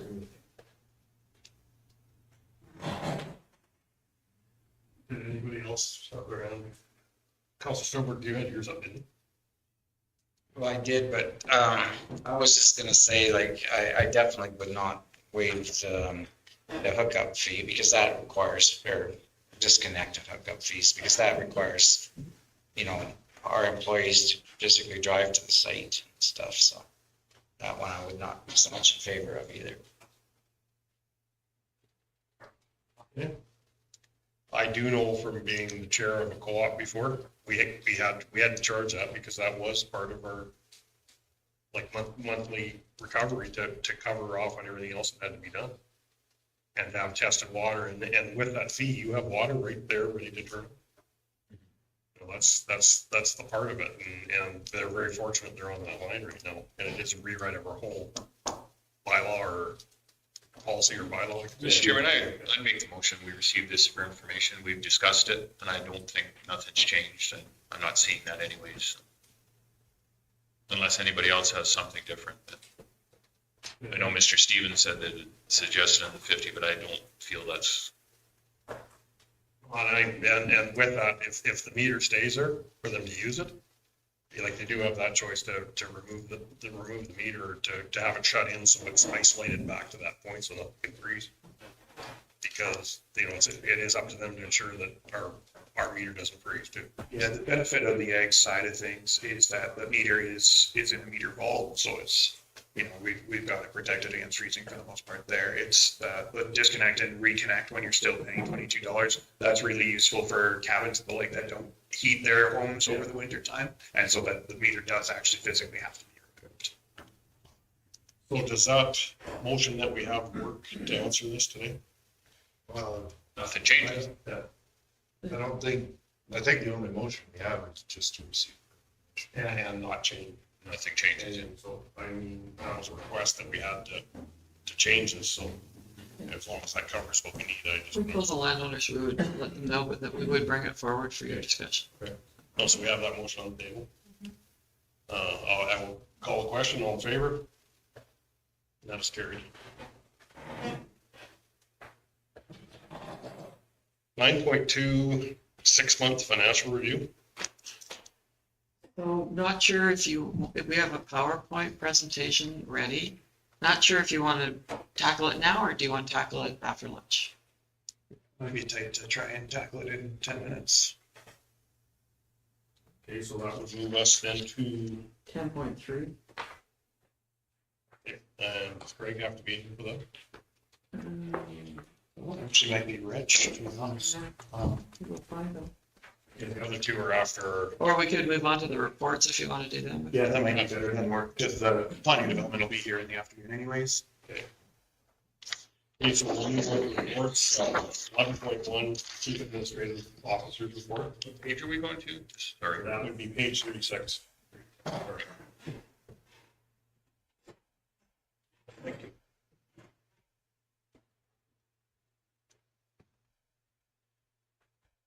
Counselor Jenner? I guess on, you got some, one thing, what come out of the village of Ball and Roslyn? Has there been any- Question I had to, let's just update. I think we all got the update, but let's. You can update. Okay, so Roslyn and Balf have withdrawn their request to withdraw from the commission. So they're active commission members. And we will be extending the Shirley McClellan water line up to the village of Balf and the village of Roslyn. And we will be putting in truck fills on village land, or county land, I guess. I think it'll be village land close to their treatment centers, which will allow agricultural producers the ability to get to water, to hook up from the line if they want. Plus, it'll give Balf and Roslyn the time they need to get their residents on site to hook up to the water from the water line. Basically, yes. So, Mr. Chairman, does that complete the build out for the Shirley McClellan? Is that? We have one more, which we received a request from special areas to ask already if we could start to put the request in for consideration for funding, and that would be from Permucan to Compure. I don't know who names these places. And I guess the other point on that is from a commission, we may have to look at overall how the bylaws and policies are for the commission, because we've been having some requests from outside the commission also. But that would be a change that all members would have to agree to, but it's just showing the true demand of water right now. Yeah, basically, so after phase 7, Balf Roslyn, phase 8, which will be Pier, that completes the Shirley McClellan's original business plan. And if the Shirley McClellan wants to continue to expand, which they do have the water allocation to be able to handle quite handily, that would be to the board's decision on how to recognize the financial contributions of the existing members, if they wanted to bring in new members, like, to the northeast or to the south of us. There's a few options for people that have expressed some interest. Is Camrose County a member or not? They withdrew, but they may want to come back. This is going to put water into the northeast side of the county, which they're pretty desperate, and also into Painter, which is also desperate. So now help me out here. If we put these truck fill stations and it's going to use the agricultural producers, help them in Balf and Roslyn, which are both in the county of Camrose, how does that work as far as, I guess I'm a little, like the county of Camrose, there should be a very strong conversation with them. If we're helping your producers out with this truck fill station, you should be coming to the table and being part of the program. Shirley actually does. Socialistic. Yeah, it does own 2 truck fills and operates them where we receive all the income, which is White Sands and Brownfield. So, I mean, we do have that precedent set. So these landfills, or these truck fills, would most likely be built and owned by Shirley McClellan, and then we would charge a rate. If we're, Higher rate than what, that would be something for the board to decide, but that is something that Rachel would probably put forward. Yeah, currently how the bulk water rate is decided on for Shirley is to take the operating costs of Shirley and then also back out the capital contributions. So we sell water, bulk water stations already in White Sands and Brownfield as if there were no capital contributions from a municipality. So that, I think, would equitably apply to both in Rossland and the Camrose County residents that would benefit to it quite well as well. So we cover off the depreciation. That's why the rate is a good chunk higher than the piped rate. okay, and that's just a fair analysis, that if you're putting capital in, you should get a better rate, is because at the end of the day, our ratepayers have paid that fee, and if their ratepayers are not paying that capital fee, there has to be some compensation for them. Yes, and then as far, basically what both communities have to sell to the residents too is they've been operating a system where there's not meters. And they know that the cost will be going up. And That happened in Big Valley, didn't it? Was there Big Valley, or where was it, Boston Gadsby? Somewhere along the line, we had that happen. I can't remember. it did happen in Boston too, but it allows them time to work through that. And it was good meetings. We did bring for the first meeting we sat with them, we did bring the reins from Cindy from the county of Camrose to come because she does know the importance of the water there. Yeah. Plus, as partners, they're on 1221 of the Stettler system too. Right. They get the same, they're using the same water on the other side. But if there was more and more tie-ins up there, I think, that conversation would definitely be there. Fair enough. No, and that's just the compensation. There should not be a free ride for somebody, right? We've had interest expressed from the county of Starland to run it south From Big Valley. That would be, we'd have to sit down and decide what they would have to pay because they're not a member, right? Maybe there needs to be a buy-in fee. It's like being at a poker table, got to buy in, game's already on. But that's what we've gone through with that board is if we are going to expand in other counties. Really, I don't think there's any source of water into Flagstaff. We haven't had conversations with Flagstaff, but I mean, there's quite a few hamlets and villages there that you don't know when that request could come. And I think that would be an easy conversation to have, because basically the Shirley McClellan would be set up like a corporation. There's a value to the shares. You own X amount of shares, and if you want to buy in, the share cost is going to be this much, right? So I think that conversation to get around somebody's head would be fairly easy to get in there, right? So, You would potentially have two options to make this fair. One is the buy-in and become a member partner. The other is to pay it on the user fee side at an increased cost compared to the members. So there is a couple ways to manage it, but 100%.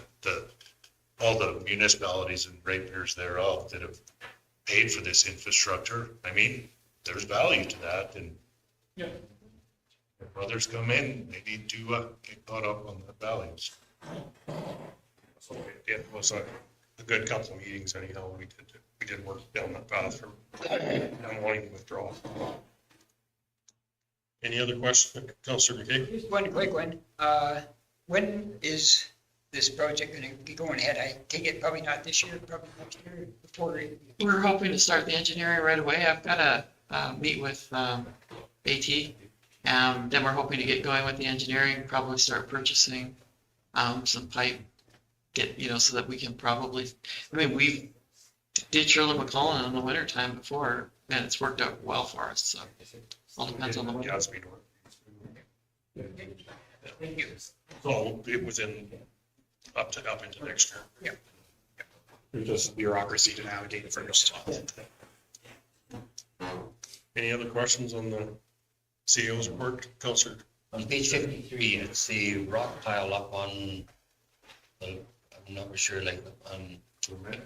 The old gravel pit area? Was that the rock pile that was there and the landowner said that they would accept it? Yes, and they changed their mind, so I think it's all gone now. So in time, we don't take anyone's word for it, we just remove it. Pretty well, yeah. Either that or get it in right. Yeah. Councilor Nyberg and then Well, we had the inspection that went through, did that pass, or where do we know yet? Didn't pass because the ratepayer commented that they would like the piles removed. Oh, so they extended it because, go ahead, Joe. Question? So just through the chair, so the inspector came out, we're really happy with all the work that we'd done up there. Very happy with everything that we did and basically kind of giving us the quick nod that everything looked fantastic. On the way back out, the inspector then went and spoke to the landowner. The landowner said, no, we want all of these rock piles removed.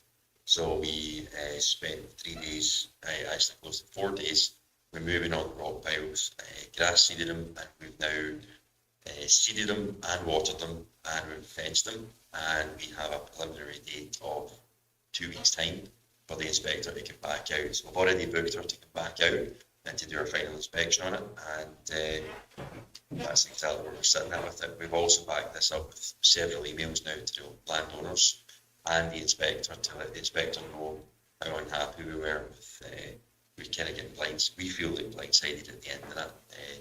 We put a lot of effort into that, and I don't think the inspector was particularly impressed, to be honest. I guess also on page 53, just for clarification, the water line isn't going to the Indian Arena because Indian doesn't have an arena, it's the Indian Hall.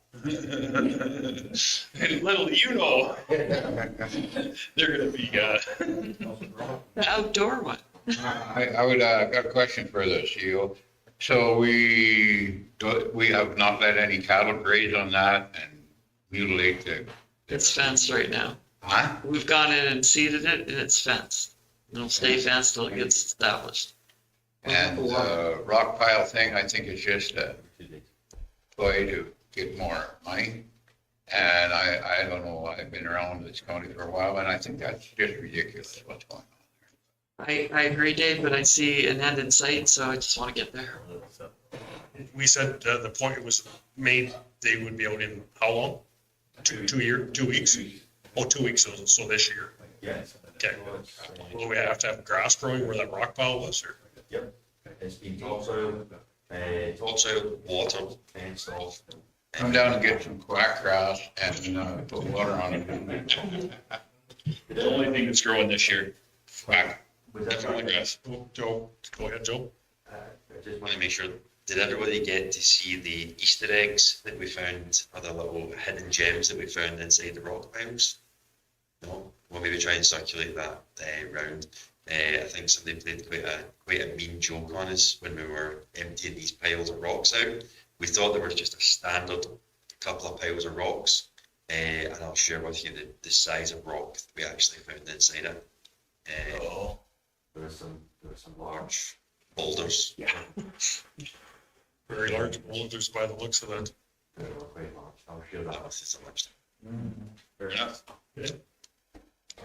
Councilor McKay? Just one other point there, on page 61, you can see the pictures there, those reject piles are still there, but they have been taking quite a bit out of those piles this spring, so I hope that doesn't become another issue with the landowner, that these piles are still there, but. Who's been?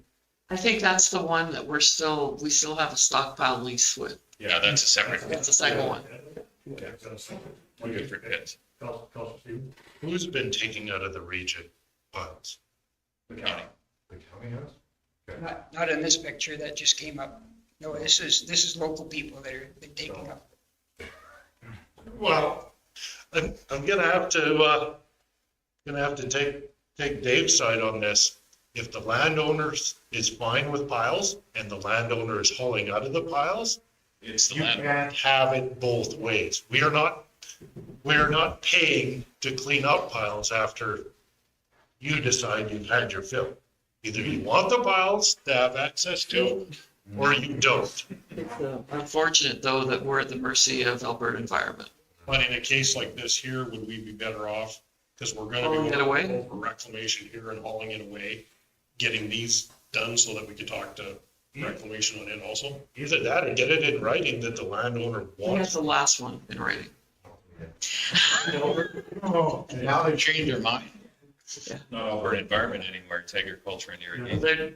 They're separated or divorced, so one wanted it. Well, that I don't care about, but the 50 grand that we've, I'll have to check into this one. paid for this in the Second last one. 20 years. And, I mean, if these things are gonna cause a problem, I guess we have a project this winter. Well, if it was just a rock pile, sorry about this, if it was just a rock pile, that's one thing, but it isn't this first pile right at the picture, it's the far one that they've been taking a lot out this spring. So it's been neighbors around the area taking it out probably and paying the landowner for that pile. So If it falls down a Weimar, they just go over the fence. Yeah, fellows, they had a deep pit. Yeah. Do we have any other questions? I hope not, yeah. Someone else We'll move it. you move it? We'll accept it. Okay. I'll call the question, all in favor? Carried, and we have public hearings. I'll give you a motion to recess. Okay, motion to recess, all in favor? Carried.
Meeting to order. at 101. And we will be for public hearing. 4.1 bylaw 17, are we ready? Andrew? Yeah, 4.1 bylaw 1704-23, amendment to MDP, 1 PM. And the chair, we welcome all participants. Do we have any comments? No. The nature of the proposed amendment be read into the record as it was advertised in the paper. Who was that, Craig or to? I can do that. Greg's got more speaking to do later, so I'd like to take it off the shoulders. So new notice is hereby given that the County of Stettler number 6 is proposing to amend the County of Stettler Municipal Development Plan and the County of Stettler Land Use Bylaw. Bylaw 1704-23 proposes to remove section 3 of the Municipal Development Plan, which addresses the duties, functions, and powers of the subdivision authority. Bylaw 1705-23 proposes to amend administrative provisions of the land use bylaw by changing the definition of development officer to reference the development authority bylaw, removing reference to the use of a separate notice of decision for development permit applications, and removing the section dealing with the role of the subdivision authority. The bylaws may be reviewed at the County Administration Building located at 6602 44th Avenue, Stettler, Alberta, during regular office hours, 8:30 a.m. to 4:30 p.m., Monday through Friday. Public hearings to hear representations concerning bylaw 1704-23 and bylaw 1705-23 are scheduled to be held Wednesday, August 9th, 2023 at 1 p.m. or as soon thereafter as possible in the council chambers at the County Administration Building located at 6602 44th Avenue, Stettler, Alberta. Any person wishing to comment on the proposed bylaws may do so in writing to the Director of Planning Development, County of Stettler number 6, Box 1270, Stettler, Alberta, TOC 2L0, or by email to cteal@stetlercounty.ca by August 8, 2023, or they may make representation at the public hearing. Following the public hearing, council may proceed with second and third reading to approve each bylaw. Should you require additional information, please contact Planning Development at 403-742-4441. And that was dated July 27th. So do we do these together, or do as they're advertised, or do we do them separately? We got them on the agenda separately, so we can quickly run through each. Okay, so the rules of conduct, written submission shall be tabled first and read into the record. Anyone wishing to support or oppose the amendment will be given the opportunity to speak for 5 minutes, up to 5 minutes. Councilors may ask questions of the speakers after each presentation for clarification purposes or direct questions to other presenters. There will be no debating between participants and presenters allowed, and any questions from the floor shall be addressed to the chair. Do we have any written submissions in support of the proposed bylaw? Or Mr. Chair, no more written submissions than the one that's up on the screen in front of you.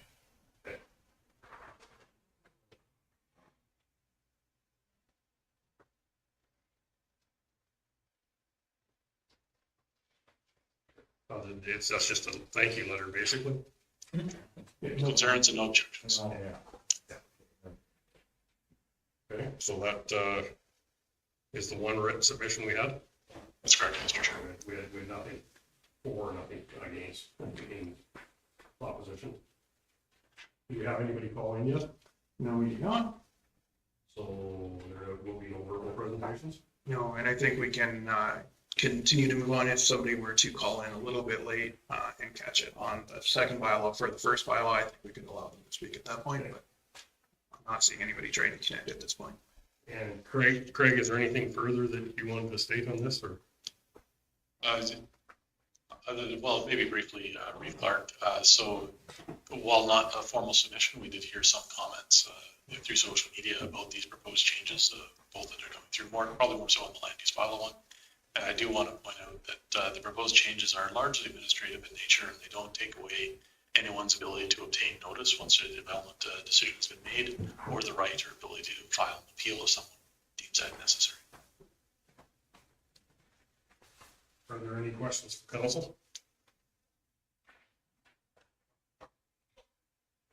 Seeing none, I'll declare the public portion of this public hearing closed at 1:06.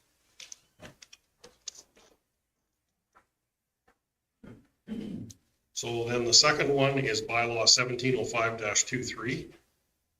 amendment to the land use bylaw.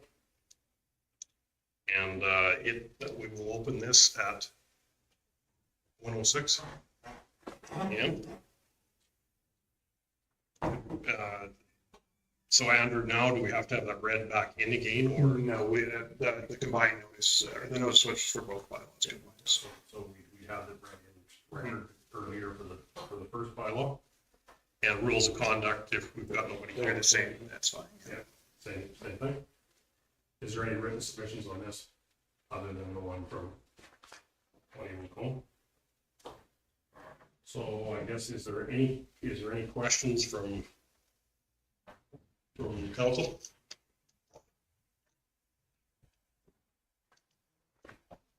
Craig, you had nothing else to add on this one either?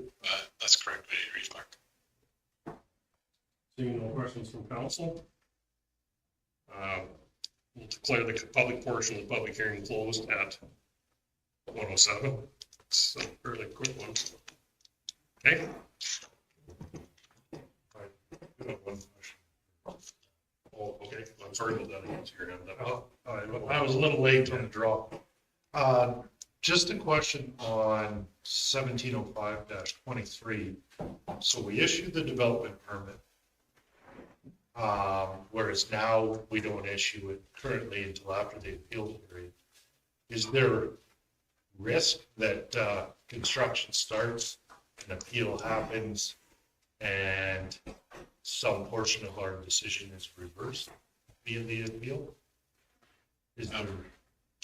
Reeve Clark, that is the risk for an applicant to take. And I just want to point out for the vast majority of our permits, if it's a shed, a deck, a detached garage, the chances of having an appeal are pretty slim. But that is something that we'll have to communicate clearly to the applicant. If you're nervous about that, the safest course is to wait out the appeal periods. And actually, it's not just a single 21-day period, depending on who got the notice. You may be waiting as many as 28 days to see if any notice of appeal has been filed, and then you can more confidently move on. So it does, the scale of the project does make a difference in terms of how fast you can go. And part of our thinking around this change was our construction season is kind of short for the small scale projects. If they have to sit by and wait for the possibility of another 30 days to pass before they can get on to constructing. That's it? Yeah. Okay, we will move to bylaws, 10.1, bylaw 1704-23, amendment to the NDP for second and third readings. Councilor Stolberg. I'll move second reading. Any questions, concerns? Call the question, all in favor? Councilor Tender? In favor? Yeah. Terry?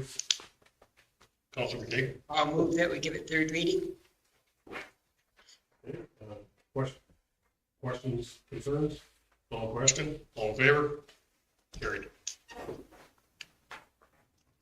Bylaw 1705-23. Amendment to the land use bylaw for second and third readings. There's no third reading. That was. We'll go to third. No, we don't. Was for third reading, wasn't It was for third reading. We don't need to go to third. Okay, amendment to land use bylaw for second and third readings, 1705-23, page 24 of the package. Councilor McKay? I'll move that we give it second reading. Questions, concerns? Call the question. Councilor Grover? Councilor Daniel? Yeah. Okay. And for third reading? Councilor Gender? Call the question, all in favor?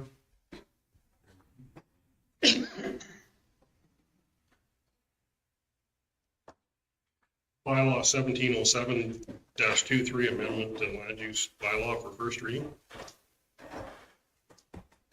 Thank you, Reeve Clark.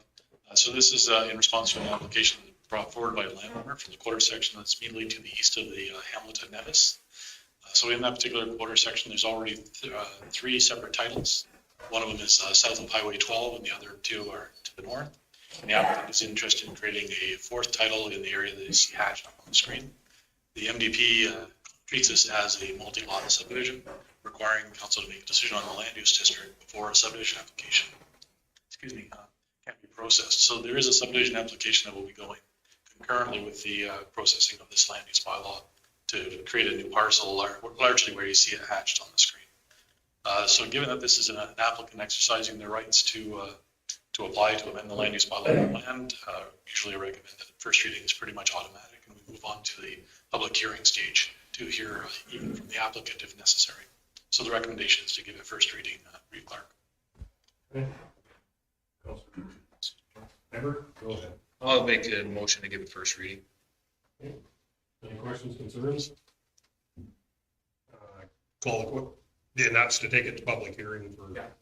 Okay, that was the question. That was the question. Okay. Questions, concerns, call the question, all in favor?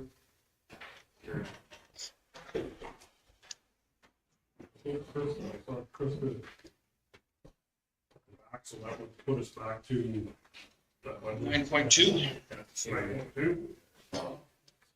There, Kristen? She's here. Oh, she's here. So, thank you, Mr. Chair. So I just wanted to give you an update on where we're at after 6 months of Operational projects. budget wise, if we're, projecting to be in, over, under, and the status of where some of the projects are and some of our capital purchases. So, Krista, do you want to? Hey, Krista came in off her holidays to do this. This was a bit of a team effort. I've requested all the information from the department heads and any of the managers to give us an update. I'm just going to pull it up on my screen as well because I can't see that one. Can I just come up to the front here? I'll go to that screen. Yeah, it'd just be a little easier.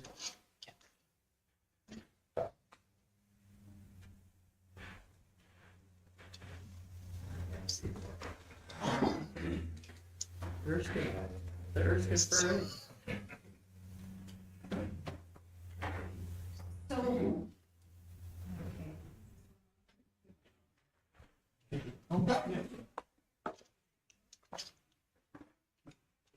Can you hear me now? So we went to all the departments. They went and looked at their expenses for both capital projects and operations. Looked at to see if there was any major expenditures that were over, under, where they were at, and just overall, where are we going? So we, looking at General Taxes Council, tax notices went out. Payments typically don't come into October. We are seeing payments coming in. That's just the nature. People start making their payments already. On the bad debts and tax calculation, we received our PERC credit that comes through on our school requisition, so that gets adjusted with our school requisition. So there was an adjustment with that. So we did see that coming in as a recovery. So when we looked at council expenditures, we're at 53% of the budget. So generally we're on target at the end of June. Our remuneration is slightly higher than the 50% we should be at, but summer months are always slower months for council meetings. So there's always fewer meetings during July and August, we find. Another thing that we did notice is also high is the mileage. So when we budgeted the mileage, CRA then came out with a higher rate. And because we always go off of CRA rates, that makes a difference. So with the higher rates with CRA, we're seeing that, and we'll have to look at that budget line and adjustments for it for 2024 to 2027 in that budget year. And then our subsistence is also higher than normal, but it's going to be something that will be monitored by staff. That could have to do with the town hall meetings, right? Yes. Yeah. So administration, and what I also did is if there was some expenditures like depreciation, like if you look at the financial statements and see that there's a different percentage than what I'm saying now, I would take some of those anomalies out. So anything that's the one-time items that are large nature that aren't partaking at this time, I tried to adjust those out in all departments, just so that way we were looking at the majority of where we should be at for right now. So administration, right on target at the 50%. Legal expenses are higher right now than what we would anticipate, 61% of the budget. But this is also difficult for us to predict. The county in your community public engagement events, Weimar, Indiana, Big Valley, Erskine, and Old McDonald's were all completed this fall or spring. And we still have the ones in the fall that are upcoming. So there's going to be the Stettler Ag Pavilion, or the Stettler Ag Society Pavilion on September 5th, September 14th in Botha, and September 21st at Red Willow. So all of those will begin at 5:30 and will be the same format they've been in the past. Some other notes that we noticed on administration, FCSS has been a great addition to those events. I missed that also on that. And Stettler RCMP detachment, having them there has also been very community involved, and community has appreciated those things. In administration, we've completed the 3-year project of upgrades within the administration buildings, including electrical, painting, carpeting. So those have been adjusted. The website major enhancement, that redesign was being completed, and it's carrying on in 2022 and 3. And I'm just trying to see if there's anything else of big nature there. We do have one capital item, and that's the postage machine. We do try to get the biggest life out of our postage machines. Right now it's still hanging on, so we're going to continue to assess, make sure it's meeting our needs, but it's just something that we've flagged that it might be at the end of this year, it could be into next year as well. Is there any questions so far on any of that stuff?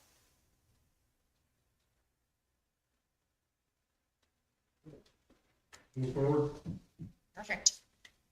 So fire is a bit of an anomaly as well. Overall, the expenses are at 17%. However, there's been a lot of stuff with changes that are taking place within the fire that we hadn't received.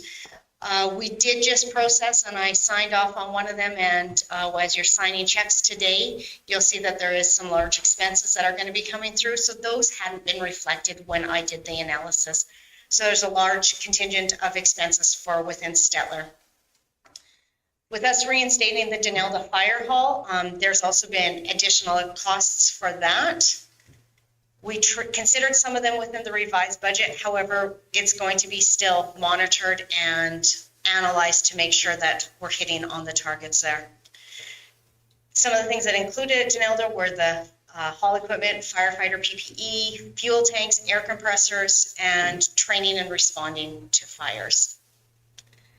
Weimar Hall had a modernization with signage, laundry, truck fills, and I'm not sure what else was all done at Weimar. The truck fill for filling trucks, that one. Sorry, I knew I missed one. Big Valley also saw some improvements with electrical and plumbing. New fuel tank, pressure washer have also been installed, and the air compressor and fill system is on order. The new radios that were planned as part of the Stettler Regional expansion and to go on to the AFRAC radio system, I believe it's called, they have been ordered, they have been paid for. I just believe that's what's left is the programming of them. And so I'm not 100% sure on that, but that project that has been a 4-year project within the fire department is one that will be completed this year. Is there going to be an ongoing cost to keep that, keep it up or keep it current? It will probably actually be less than our ongoing costs. Yeah, there's no cost to it, but our hardware costs for replacements and repairs are going to look about the same. But then we'll save on some licensing costs because currently we have to pay for our frequency allocations, whereas here we get to piggyback on the province's allocations. Yes. So like on the radios, does that just come out of our general reserves? So how we had done that for the radios is every year we had budgeted for it and put the money into reserves. So all of the money was in reserves or part of the 2023 capital. So they were fully funded by reserves and planned expenditures for 2023. That is something I noticed say several years ago, like we'd always budgeted so much, was $7,000 a year. And I didn't know where it was just gonna take it off, put it into reserves when we didn't require. Yeah, we budgeted significant amounts for that over the last 4 years, I believe, in the nature of $123,000 a year. Super, thank you. Welcome. So I think that covers most everything for fire, what's been discussed also this morning. In protective services, the expenditures are at 47%. I took out the police funding model as well as depreciation on this one, just so it was more reflective, because we don't deal with the police funding until year-end time. We've one new staff member completed the CPO induction program, is now a CPO 1. And another staff member will be completing their commercial vehicle enforcement training. They ordered a new truck. It has been received and is in service. There's just some minor changes that need to be made, but they're completely operational. They're in use, but just a couple of small changes that they're waiting to be completed. And then on emergency management, they're at 51%. And the big thing with emergency management has been conducting training to ensure all of the staff within SEREMA are trained that need to be trained for an emergency situation. So all 4 of our CPOs are fully, like they're fully badged over, they've got all the training they need? You have to take their commercial, the commercial vehicle enforcement so they can pull over trucks and crawl them. Yeah, but for, You can throw the red and blues on now. yeah, for the rest of our appointments and stuff, there's always more training. Yeah. No, I just want to make sure that, so we have 4 fully trained CPO officers excluding weights and measures. Yeah, basically. Okay, no, that's good. Any other questions on that stuff before I go into Public Works? So Public Works also has some big project lines that we adjusted for and make sure, but overall the expenses are at 31% of budget.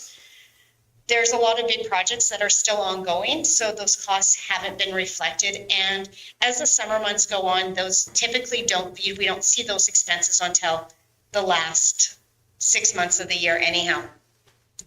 So dust control / paving projects within Botham and Bymore will be done in 2023, following the water line and gas line work that has to be completed. Bymore oiling will be completed by August 19th. There were some water upgrades that were being done, with vegetation replacement also happening this year. The paths at Buffalo Lake are near been completed, and Roshenside's Heights path has had trees and grass that were to be planted, and that was stuff that was planned in 22. We brought it forward in the revised budget to be a budget carry forward, as we had reflected that at the end of 22. Electrical upgrades at the shop will be completed in late fall. One of our big, some of our big projects that we've considered was brushing at 50,000 was our budget. We've spent 19,000 to date. And basically, the note that I have here is with our options opening up in the fall after the migratory bird nesting season. So it's just something that they need to be aware of within Public Works when they are doing any of the brushing. The second application of cold and hot mix, dust abatement DL10 will be applied in August. So, and catching up on any areas that they had missed or late additions. Work on the Tower Road has been finished. Apex has moved the lines and the hydro seeding is in progress, but the Tower Road is completed. The ASD stockpile was purchased for the stockpile site. Scullard Road, the dust control is now complete. Warden Road, we have oiling work completed by the end of summer. Say September there. Bar Harbor Road, that road has been reshaped to allow for better drainage, and it is just awaiting hydro seeding. Grader operators and senior Public Works team will be determining where gravel is needed. So far, they've identified 38 miles. And their target is 120 miles to complete by the end of the year for graveling. How many do they have done now? Oh, okay. 38? You've identified 38 and they've done it. Okay. Yeah, I should have read that we completed 38 things, so that's not that.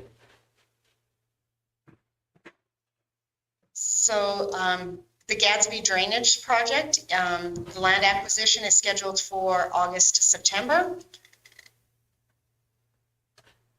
As of date, the Botha Stormwater Drainage Project, we have yet to reach an agreement with the landowner to complete that.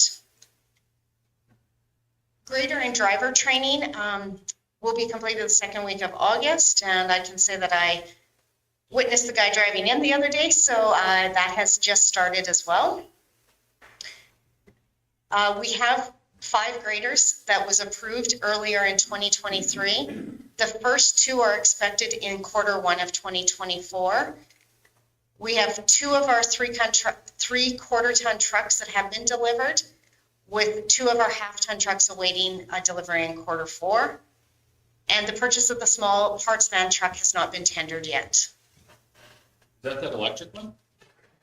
I'm not touching that one. Get a motion for an election.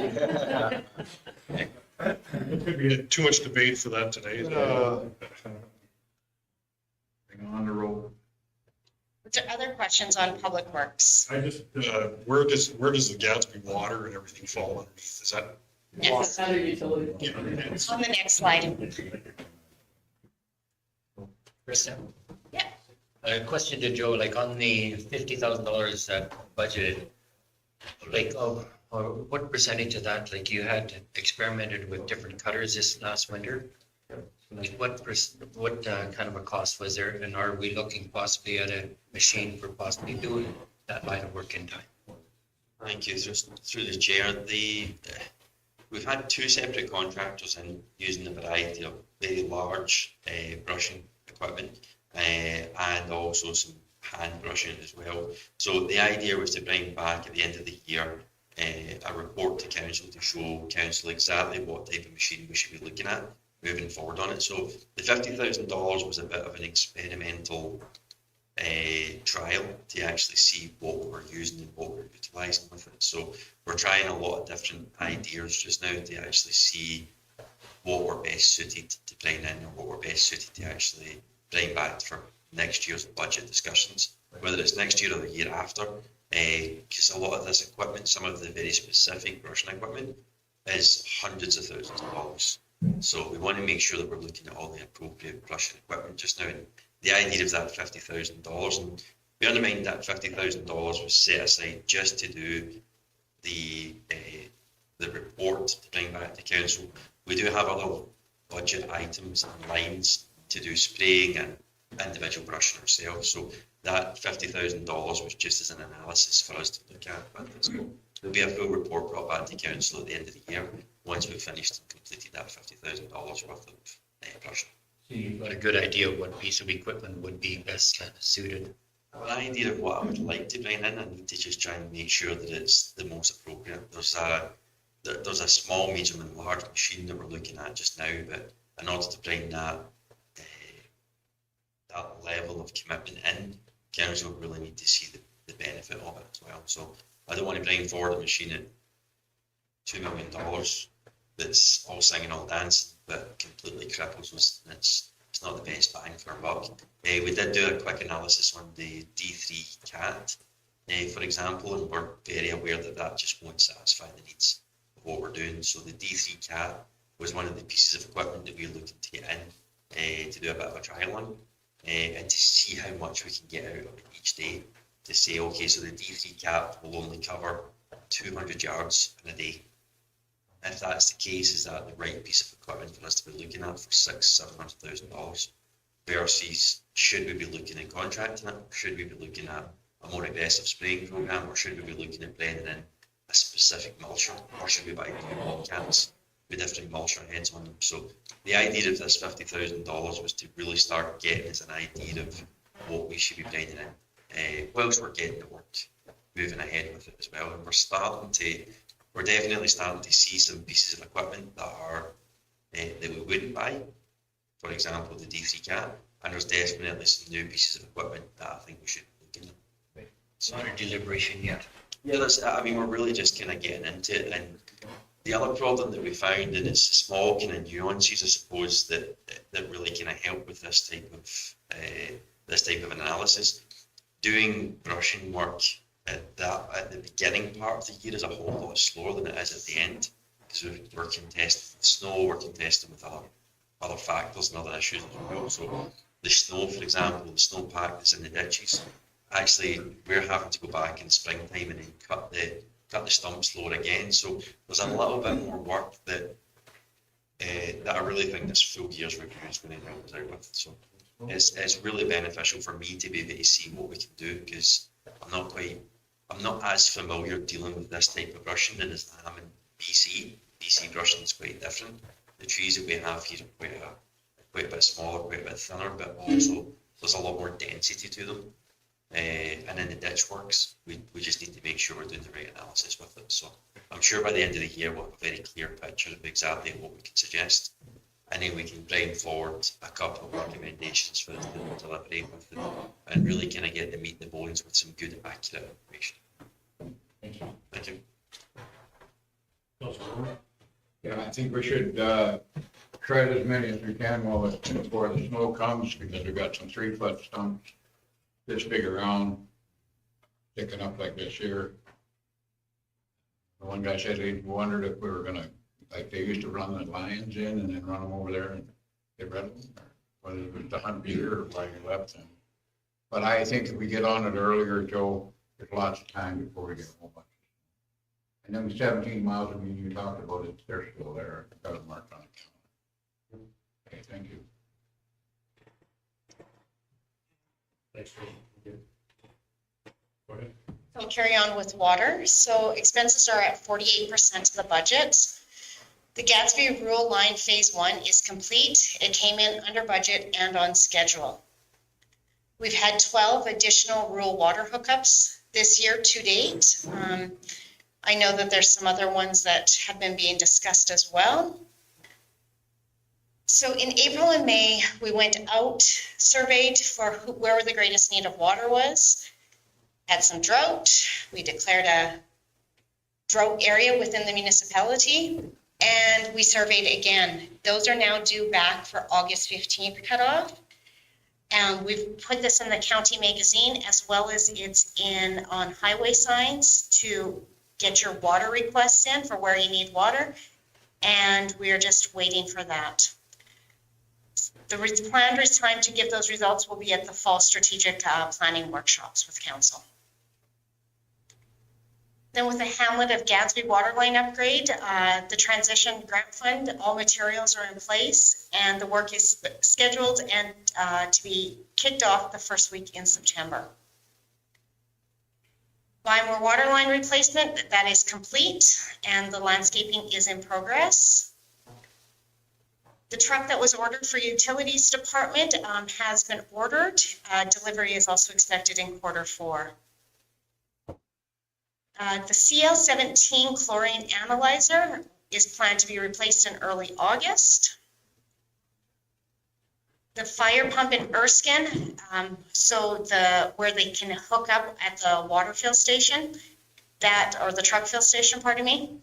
The water pump for Erskine has been completed.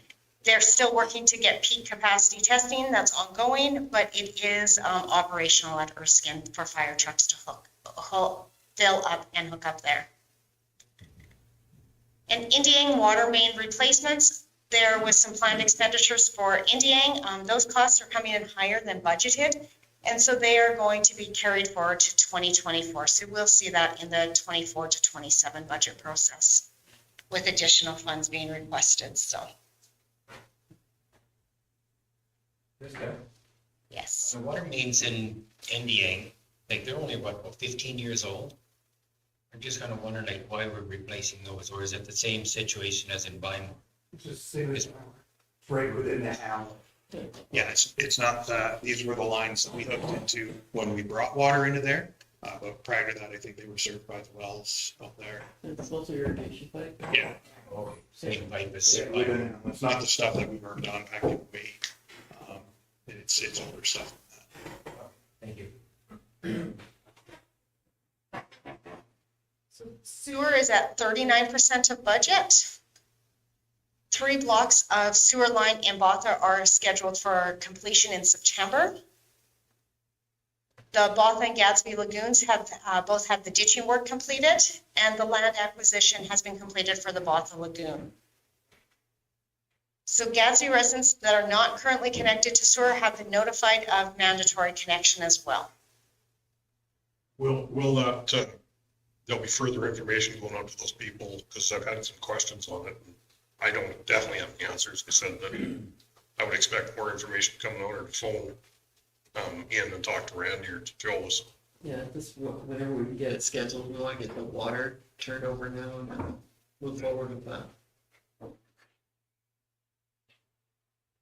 And how many was there that were tied in? Was 3. 3?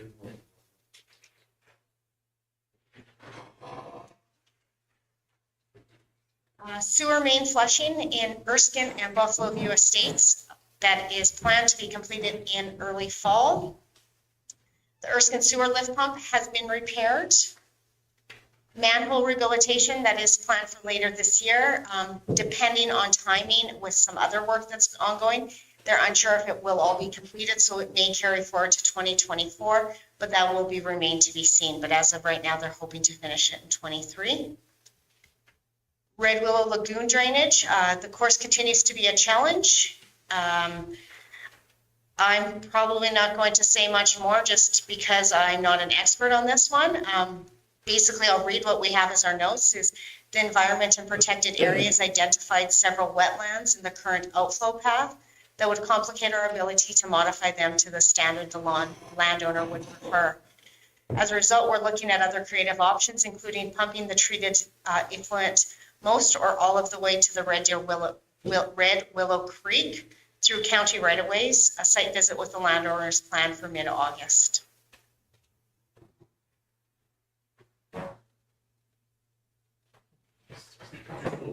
A question on sewer lagoons. Has the dry summer, has evaporation occurred pretty good for lowering the levels in Erskine and Red Willow, some of the bigger lagoons there? Not as much as you'd think. Absolutely it has. I mean, evaporative losses are always a part of a lagoon, and that's great. But I feel like we've seen a lot more water disappear from sloughs than we have from our lagoons. Yeah, I mean, Kirsten would like us to dump once a month, but. Yeah, no, it's a little interesting, but I guess there's a little bit less soil infiltration, obviously, or there's almost no soil infiltration because of liners and everything. So there's, the ground underneath, it's not sucking it up at all. So we only got the top end of evaporative losses versus a slough that, will kind of wick out some of the moisture as well as losing it evaporatively.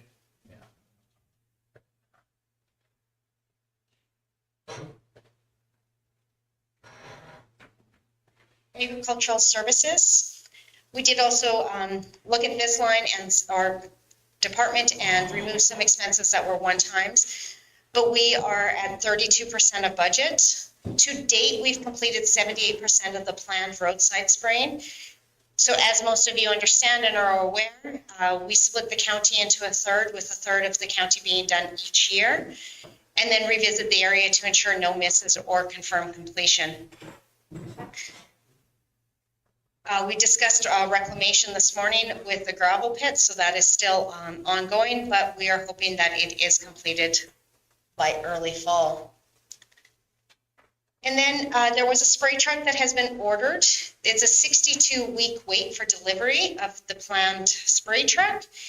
This puts us into June of 2024 before we will take delivery of this. So this will also be a budget carry forward that was a part of the 23 budget.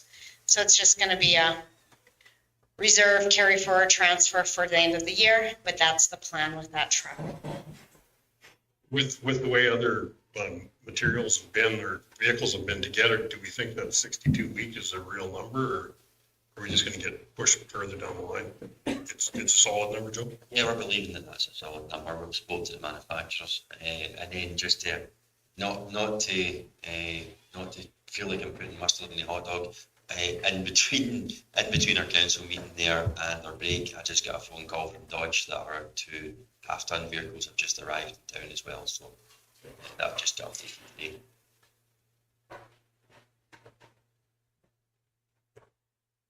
Planning and development, expenses are at 47% of budget, so rates on target as well.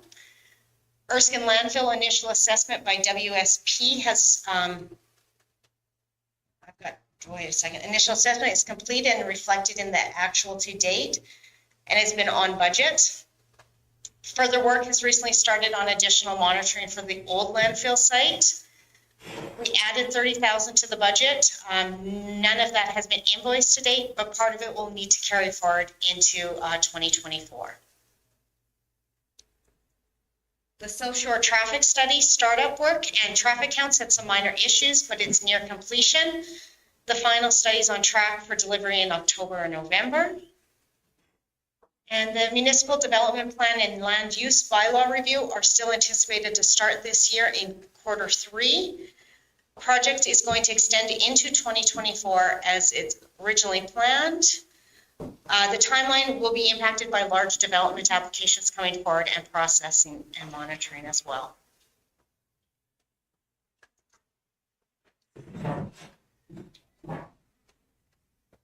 Recreation.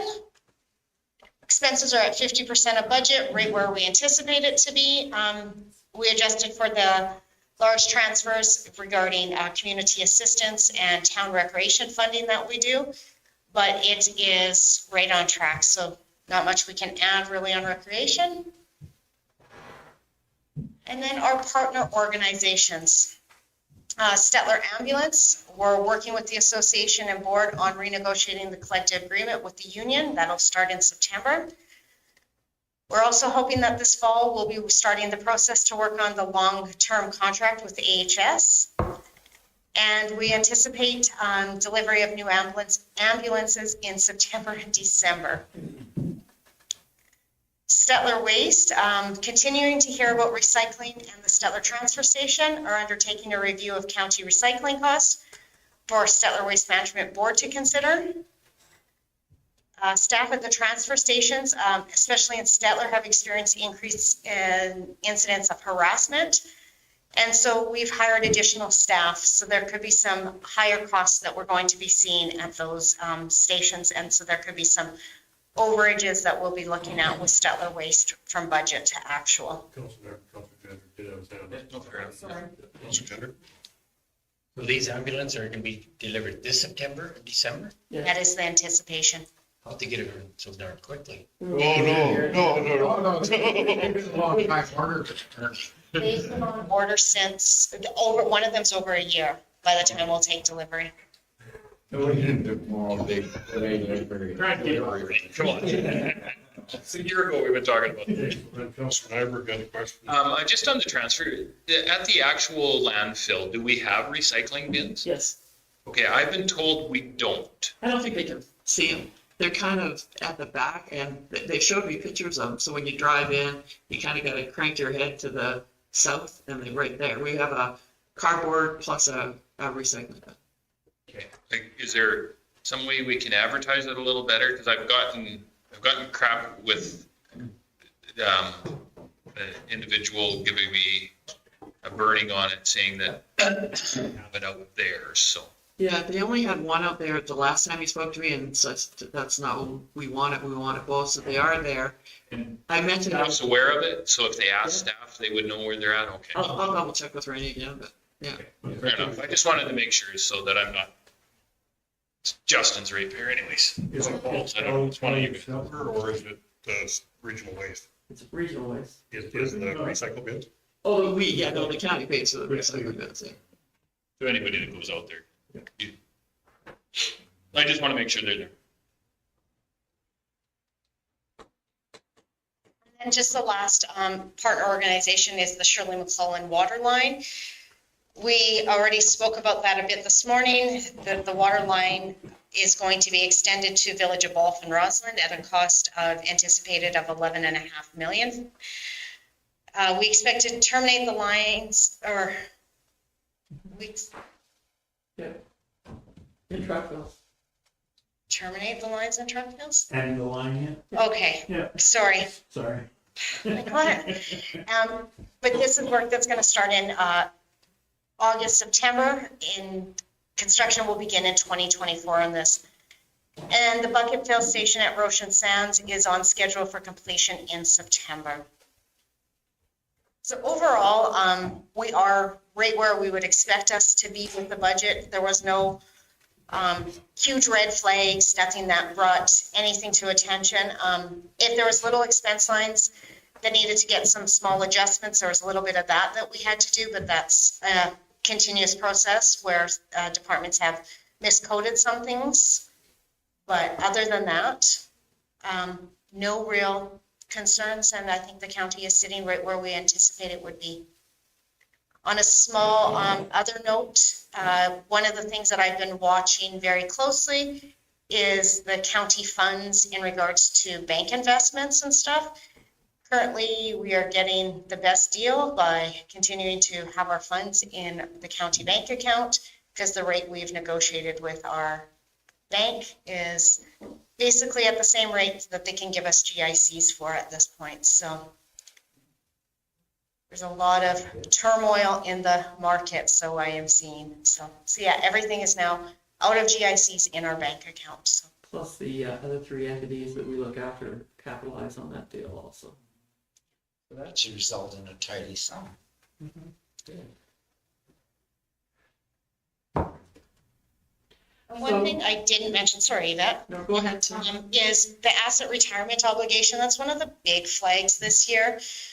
From an audit standpoint, that is something we are continuing to work on. I think every municipality we've talked to in the province is feeling the same pinch, and we are hoping to make some progress on it in early fall. But it's we've had a few loopholes thrown at us that they're like, no, you actually have to set up a value for retiring certain assets that we wouldn't have anticipated, such as cement blocks, as something I would never have considered, but it's something we have to look at.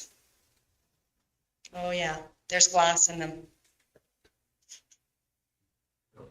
Yeah. I am no cement block expert.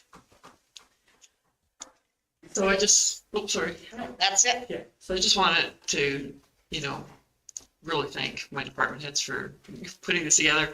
I just wanted to update you on where we're at. Do you find value in this? Do you want to see this again? Oh, that's good. Okay, nobody sleeping yet? No, that's good. Okay. The timing makes sense a month before we start strat planning and budget planning for next year, so. Yeah, perfect timing. I agree.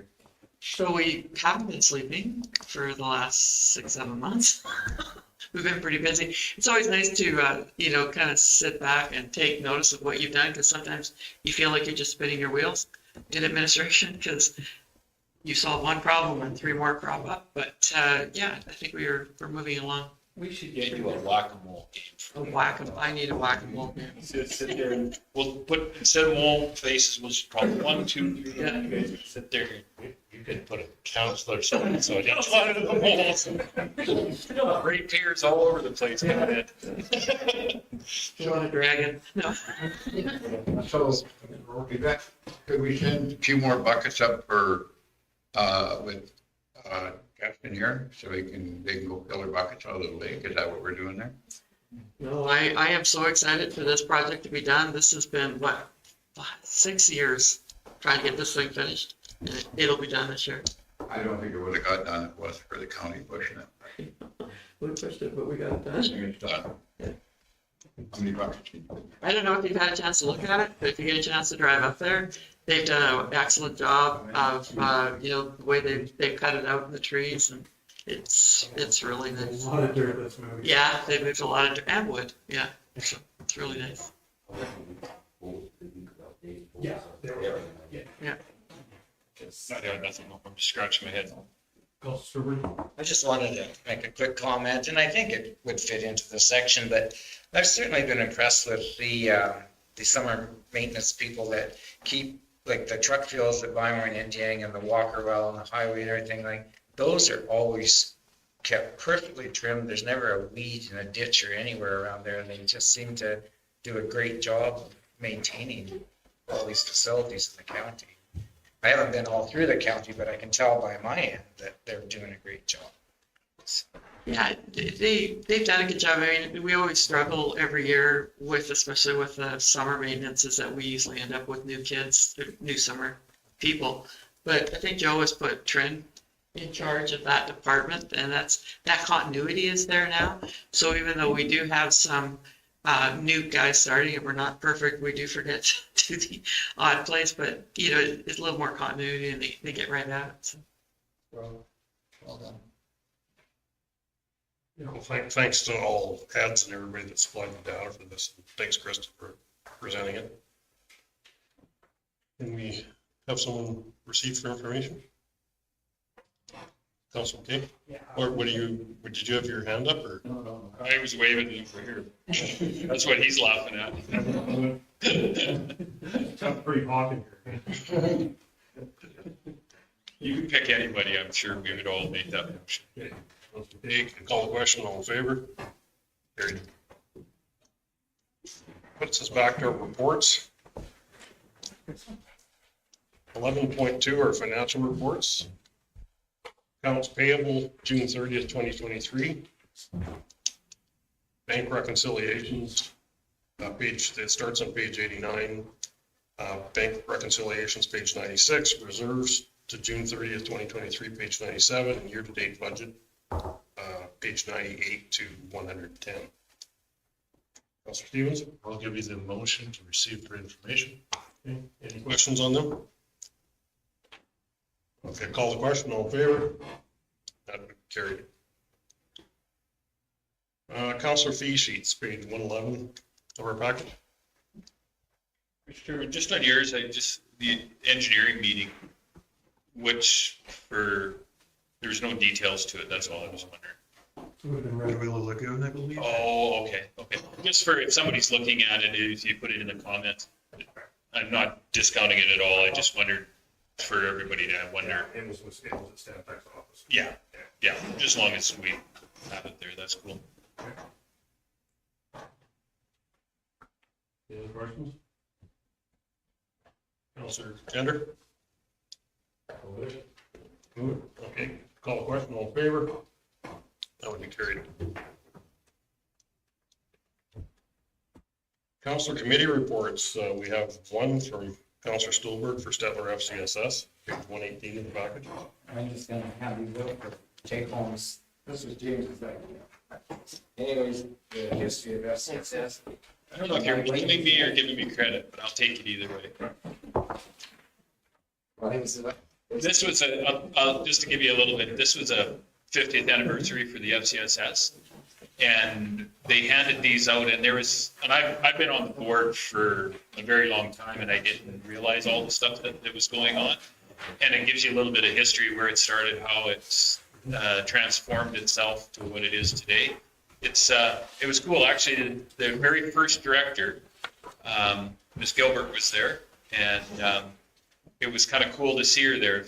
50 some years ago, she had started this, and it was just the timeline. It was very, very good for the community.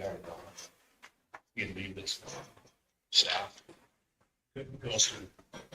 So James, when I relieved the 50 years ago, you take that? Yeah, absolutely, because it was like 150 for you back then.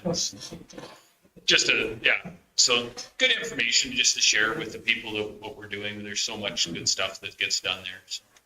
And their celebration was very well attended. It was. In spite of the weather, cool evening. It was a little chilly. But it was very well attended. Did he say how many people? It was 200, just over 200 people that they held with the plates. Yeah, it was very good. And kudos to the staff, they did like all that work themselves. Yeah. They set the tent up rather than pay setup fees and all that. Yeah, certainly try to stretch everything as far as they can, so that's hats off to them. Yeah, they did doing a pretty good job, I thought. I'll give you a motion to receive for information. Call the question, all in favor? That'll be carried. Okay, we're on to consent agenda items. There's 12.1 to 12.10 and 119 to 134 were back. So, Mr. Chairman, if I could, just a quick update for the 12.5, 12.6. We did receive interestingly enough, we received a call back from our housing advisor, and they've got expedited our issue that was out there. First, they were saying that they were dragging their feet a little bit, I would say. And they were saying, oh, well, this maybe should be an insurance claim. And we said, we already talked about this 8-9 months ago, that this can't be an insurance claim. So where are we at? And they said, yes, okay. They finally came out here last week and said, we're going to get it cleaned up and fixed for you. So it was well received. So thank you for the support. I think we had every member municipality send a letter in. So I think the new minister received it loud and clear what was going on out here. So it got quite quickly expedited. So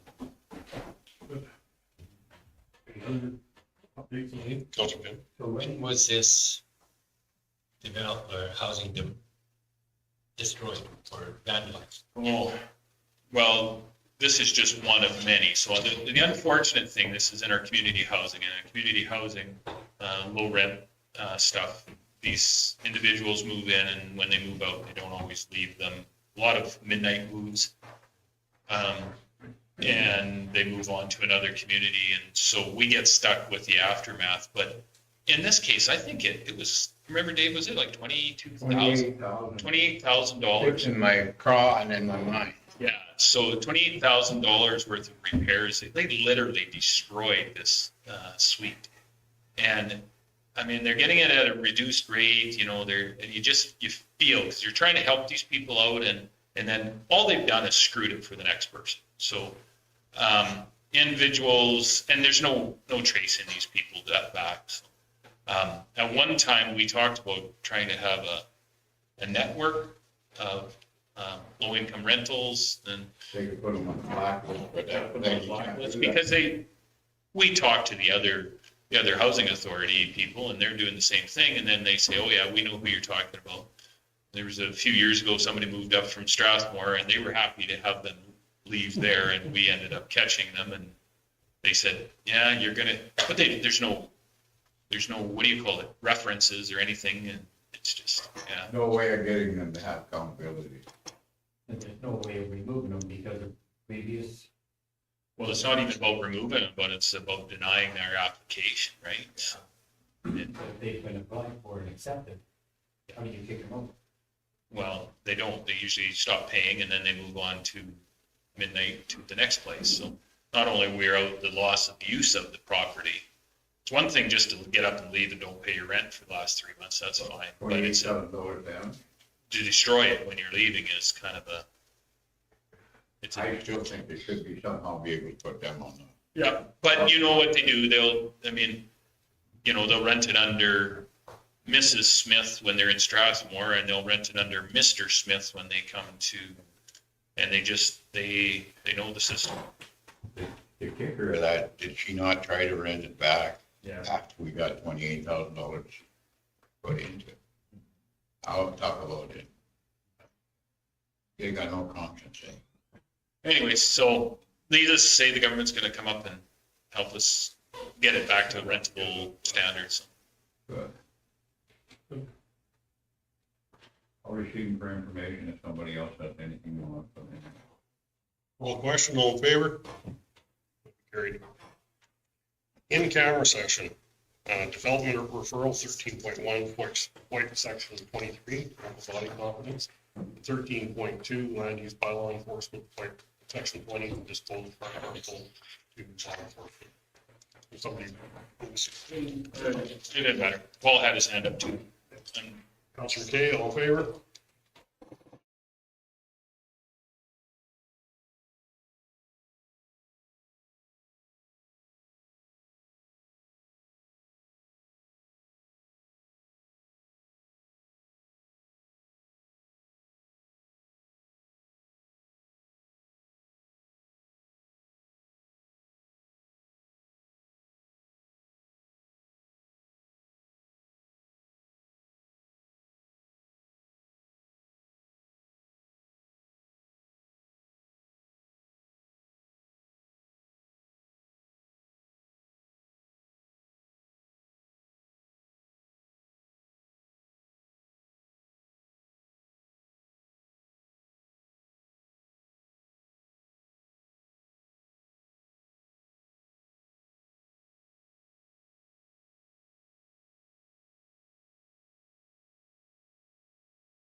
Carried. Next meeting is September 13th, 2023. Same time, same place. And the last thing, Councilor Grover. Adjournment.